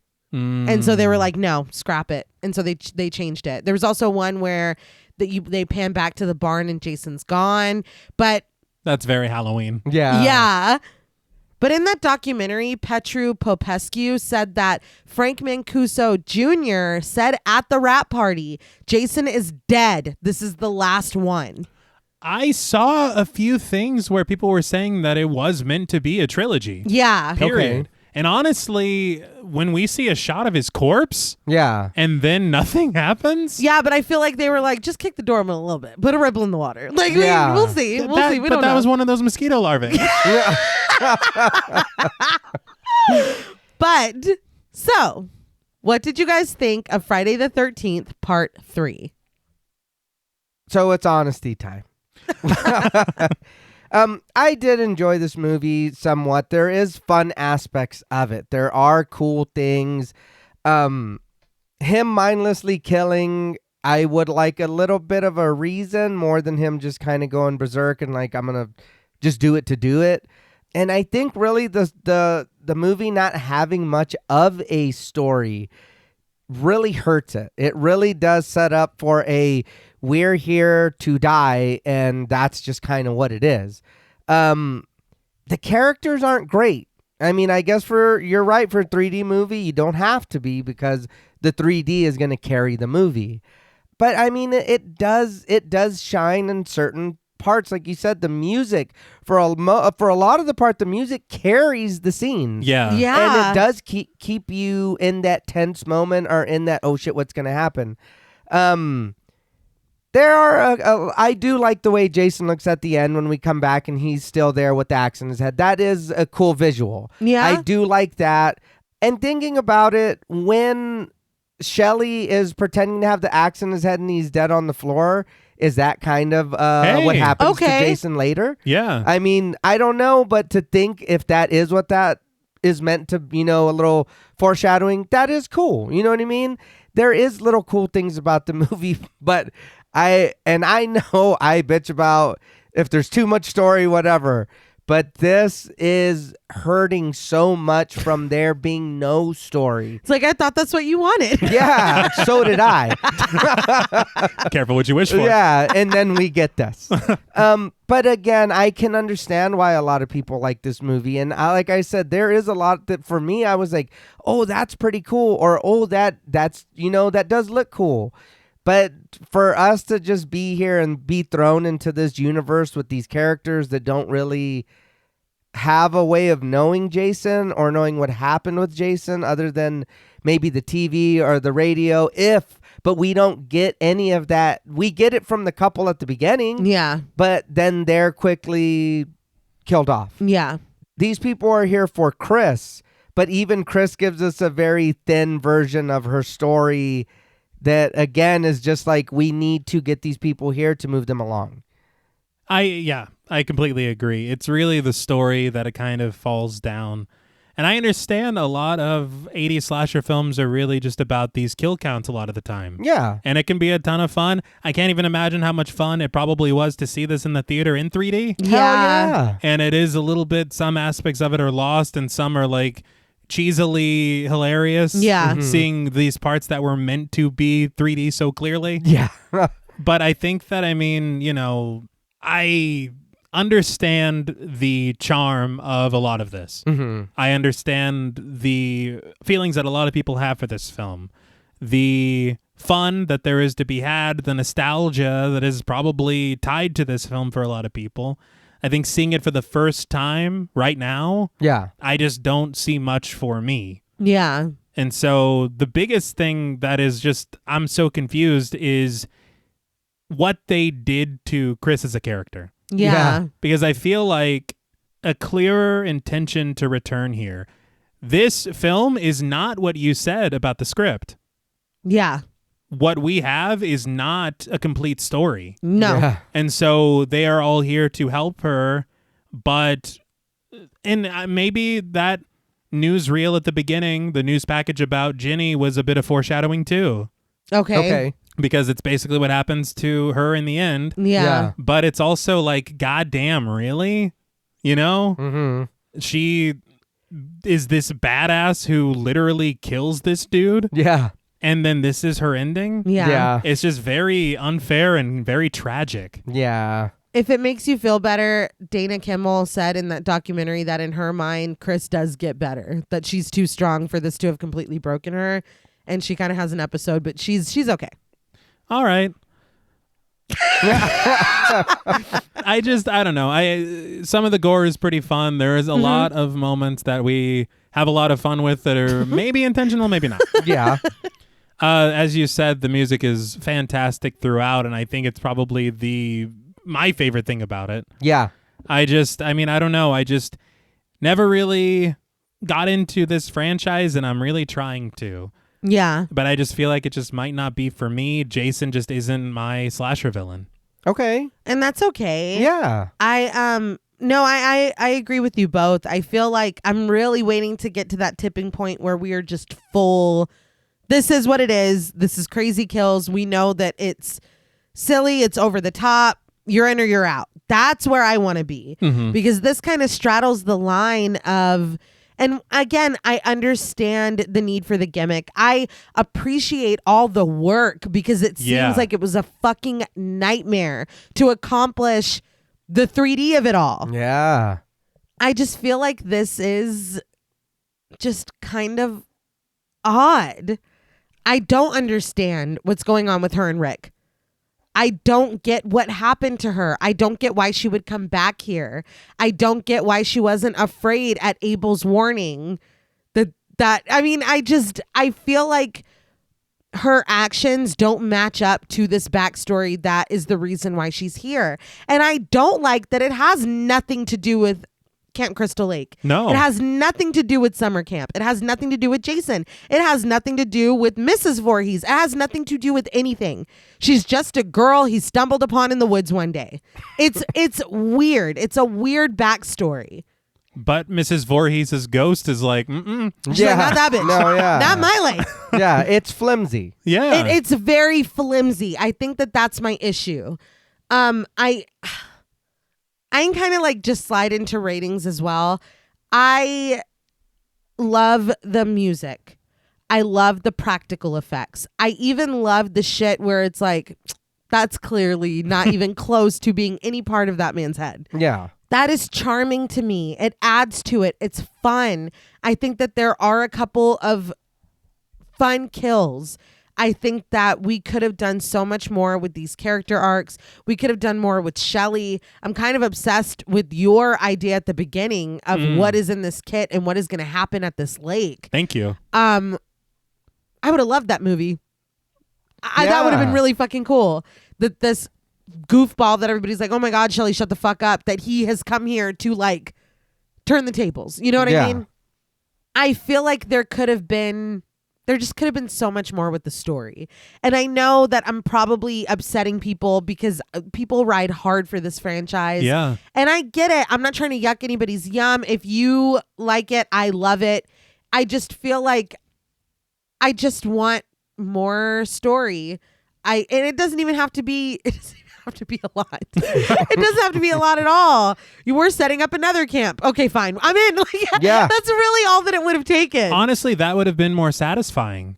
Oh, Yeah. yeah. And it's so easy. Of course they're going to do that. Yeah. They've done it already. Yeah. Yeah. I think that it's really cool that they went so far outside the box to make this a 3D film. And it spawned a whole trend of 3D films after this. I mean, of course, because it made so much fucking money. But I think that that's really cool. It seems like everybody had a really fun time, except for the doing shit 10,000 times to get the take. Steve Miner. Yeah. Directed greatest film of all time. All right. Tread lightly. Like I said, there are some cool kills. I just am left really confused with what this story was and who the hell Jason is. But I could drone on, and I'm getting, my allergies are kicking my ass a little bit. So I'm just going to put a bow on this. And we are rating based on our ratings from the 2 previous films. As we go along, we will adjust as we see fit. But this rating is based on my ratings of 1 and 2, which were 7 and 6, I believe. Mm-hmm. So on a scale from 1 to 10, 3-dimensional deaths, I'm going to give Friday the 13th Part 3, in conjunction with those other films, a 5.5 out of 10.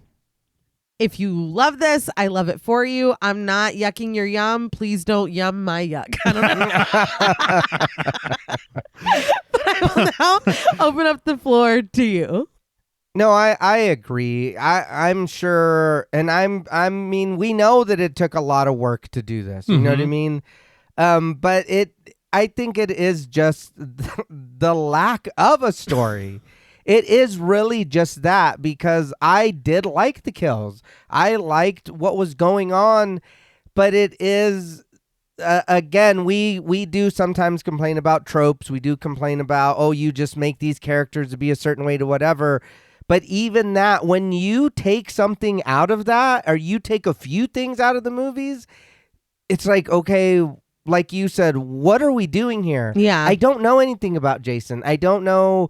And we know a little bit about his background, kind of, from the previous 2 movies. But again, we have always, and maybe that's our mistake for none of us watching these movies or knowing them. But again, that's all 3 of us. He's a brute. He's unstoppable. Yeah. But in this, that's not what we see. Yeah, I mean, we do a little bit, but not all the way. He can be hurt. He can be stopped, and it's like, okay, he can be hurt. Yeah. He can. We hurt him. but it is a little bit of a head scratcher. I'm with you, babe. I'm waiting to see where it kind of goes when they fully lean in to the silly, and then just kind of go from there. But I think I agree with you. And going off of the 2 previous episodes of the franchise, I also gave it a 7 and a 6. So I'll be joining you. So on a scale from 1 to 10, 3-dimensional deaths, I'm going to also give Friday the 13th Part 3, which it should be Part 3D, but a 5.5. I mean, it is fun, but it does, again, when you take out those certain elements that you look for, it does kind of leave it, I don't even know if barren is the word for it. It's just like, oh, that's cool, but why? I mean, yeah, I wanted to like this a lot more. Yeah. And I really hoped that this would be like the jumping off point towards me understanding and appreciating it a little bit more. Mm-hmm. But it just wasn't, unfortunately. And I feel the same way you both do, where I really respect and appreciate everybody that loves these films, and I think that's fantastic. Horror comes in so many different flavors. Oh, yeah. And we all have our favorite flavors, and we all have our flavors that make us wonder where the story is. I don't know. That tastes really familiar. Yeah. No, I don't know. I think just to echo a few more positives before we close this thing down, before the camp closes. I think, again, the music is fantastic. That theme of number 3 is so fun. Mm-hmm. More fun than it has any right to be. Yeah. I think that the production design is fantastic, and the almost subliminal, subconscious message they were trying to put across into this 3D gimmick through the design of these buildings. Yeah. Yeah. I think that there is a lot of fun work with some of the characters. Debbie is hilarious. Yeah. Debbie and Vera, Yeah. honestly, Oh, were yeah. great. Shelley, I don't know what happened. Shelley can go fuck herself. Yeah. I feel like they could have done such a different job with him to make him more of a sympathetic character. Right. But when he says that at the fire, maybe like, he was oh, talking it's to the over. fire. I hope he was talking to the fire. Yeah. He wasn't talking to the fire. Then I hate him. No, but and also for me, and I know it's a personal thing, just that hockey mask. My thing, personally, I don't like it as much as the Baghead Jason. Yeah. But I feel like we should have given that moment some weight of him getting this mask. even if we don't know that this is going to be this thing, this is going to be this big icon from here on out forever, Yeah. at least show him putting it on if he's going to wear it for the rest of the film. Yeah. And if he's going to be so married to it that he takes it off to show Chris's face and then he puts it back on. Mm-hmm. This is obviously something important, Yeah. but it's not. Yeah. So I don't know. But also it's not. But I mean, I don't know. I feel like this one may not have done it for me. Mm-hmm. But there could reach a point in this franchise where we find the one Yeah. that is just so much fun, so fantastic in some way that we really, really enjoy it. Yeah. I'm still holding out hope, and it's not like we're any of the three that we've covered that we're like, this fucking sucks. Never, no. Like there's good in all of them. But Mhm. yeah, I'm holding out hope. I think that there will be that one where it's like, oh, okay, here we go. And for me as well, I know we all really appreciate a lot of elements about the first one. Yes. And so, I mean, it's not as if this franchise has been a slog No. or anything like this to get through or anything, but I'm still waiting on that franchise entry. Yeah. But in keeping with these scores, I gave the first one a 7. I gave part 2 a 5. Oh. And so for part 3, Friday the 13th, part 3, out of 10 three-dimensional deaths, I will be giving Friday the 13th, part 3, 4.5 three-dimensional deaths out of 10. Okay. Maybe we'll retool in the future Yeah. We will. and figure it all out. We've got some movies. Yeah, Yeah. but there's Yeah, more. we've got time. We've got time. Well, that's all from us at Podmortem. What would you rate Friday the 13th, part 3, and what should we watch next? Let us know on Twitter at the Podmortem. Be sure to follow us on Instagram and like our Stirhole Productions page on Facebook. Be sure to follow each of us on Twitter at Blood and Smoke, at RealStreeter84, and at TravisMWH. Thanks again to Original Cinematic for sponsoring this week's episode. Please consider pledging to our Patreon, where you'll get bonus content, our monthly schedule, access to our Discord server, and the opportunity to help us decide which films to cover. Stay tuned until after the music for a special shout out to our Wendigo Getter patrons. And remember, while facing your fears is admirable, your safety is the priority. There are few things more tragic than an unheeded warning. Until next time.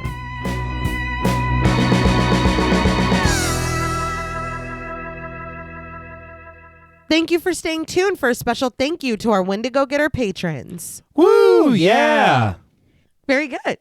A special thank you to Chris Ontiveros, Kristen Lofton, Megan Martinez, Kimberly Bass, Sophie Hodson, Anthony Jerome M., Jordan Nash, Kent Morton, Lala Thomas, Travis Anissa Hunter, Miguel Myers ATX, Jennifer Perez, Allison O'Neill, Carissa, TJ and Angie Bronson, Gabrielle Trevino, Spooky Mom, Applin Ontiveros, Karima Rhodes, Antonio Huerta, Kimberly Kleindienst, Will Brown, Sydney Smith, Osvaldo Soto, Bobby Holmes, Donna Eason, JD Rezak, Molly Gerhart, Armand Spasto, Aaron Aguirre, Eggy, William Barry, Brittany Seaman, Charity Oxner, Amanda Six, Mandy Rainwater, Jordan Roberts, Dylan, Liz Heath, Spencer Montalvo, Pancake the Panda, John Ramos, Michael Newting, Alexis Roberts, Dan Laveau, Itzy M, Gary Horton, Leisha Olivier, Kate Lamp, Carlos and Sydney, Jessica Hunter, Helena Rudder, Alan Johnston, Mariah, Livy Fun,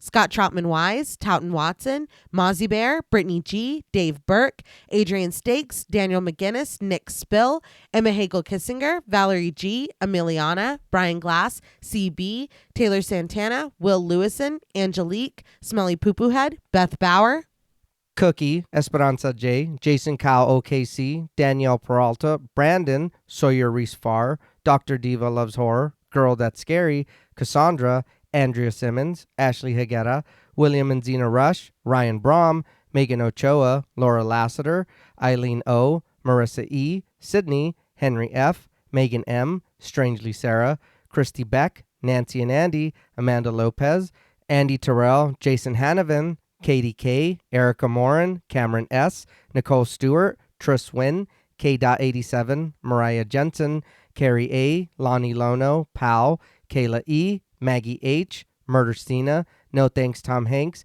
Kevin McGonigal, Kristen Marcy, Ori81 Boricua, Look Like That One Girl, Bog Boy, Felnez63, Alita Pui, Probably My Jugs, Kate Thackeray, Wade Pack, A Lizard, Bay J, Jay Rich, Jen Lassiter, Topher Williams, Elena Metler, Jean Jacket, Valerie K, Christy Lee Kruger, Professor of Humanities Laura McCarricker, Naomi, Josh Smith, Abby Kopp, Crystal 831, Skank Sinatra, Morgan Alexander, Tony Osteen, Julie Fredborg, Rihanna S., Daniel Taylor, Anna Kate, Heather Ortiz, Jen T., Kim H., August, Vengeance Spirit, Sam J. Green, Kelly Glazyface Mac, Ginny May, Zoe Marie, Glittery Fab, Malik Caselli Armstrong, Scarly D., Toya Shea, Katie, Martin Shaw, Star, Tyler J., Daniel Dickerson, Jordan Gaddis, Cam Davies, Patrick Hoagland, Raven, King Roger, D.,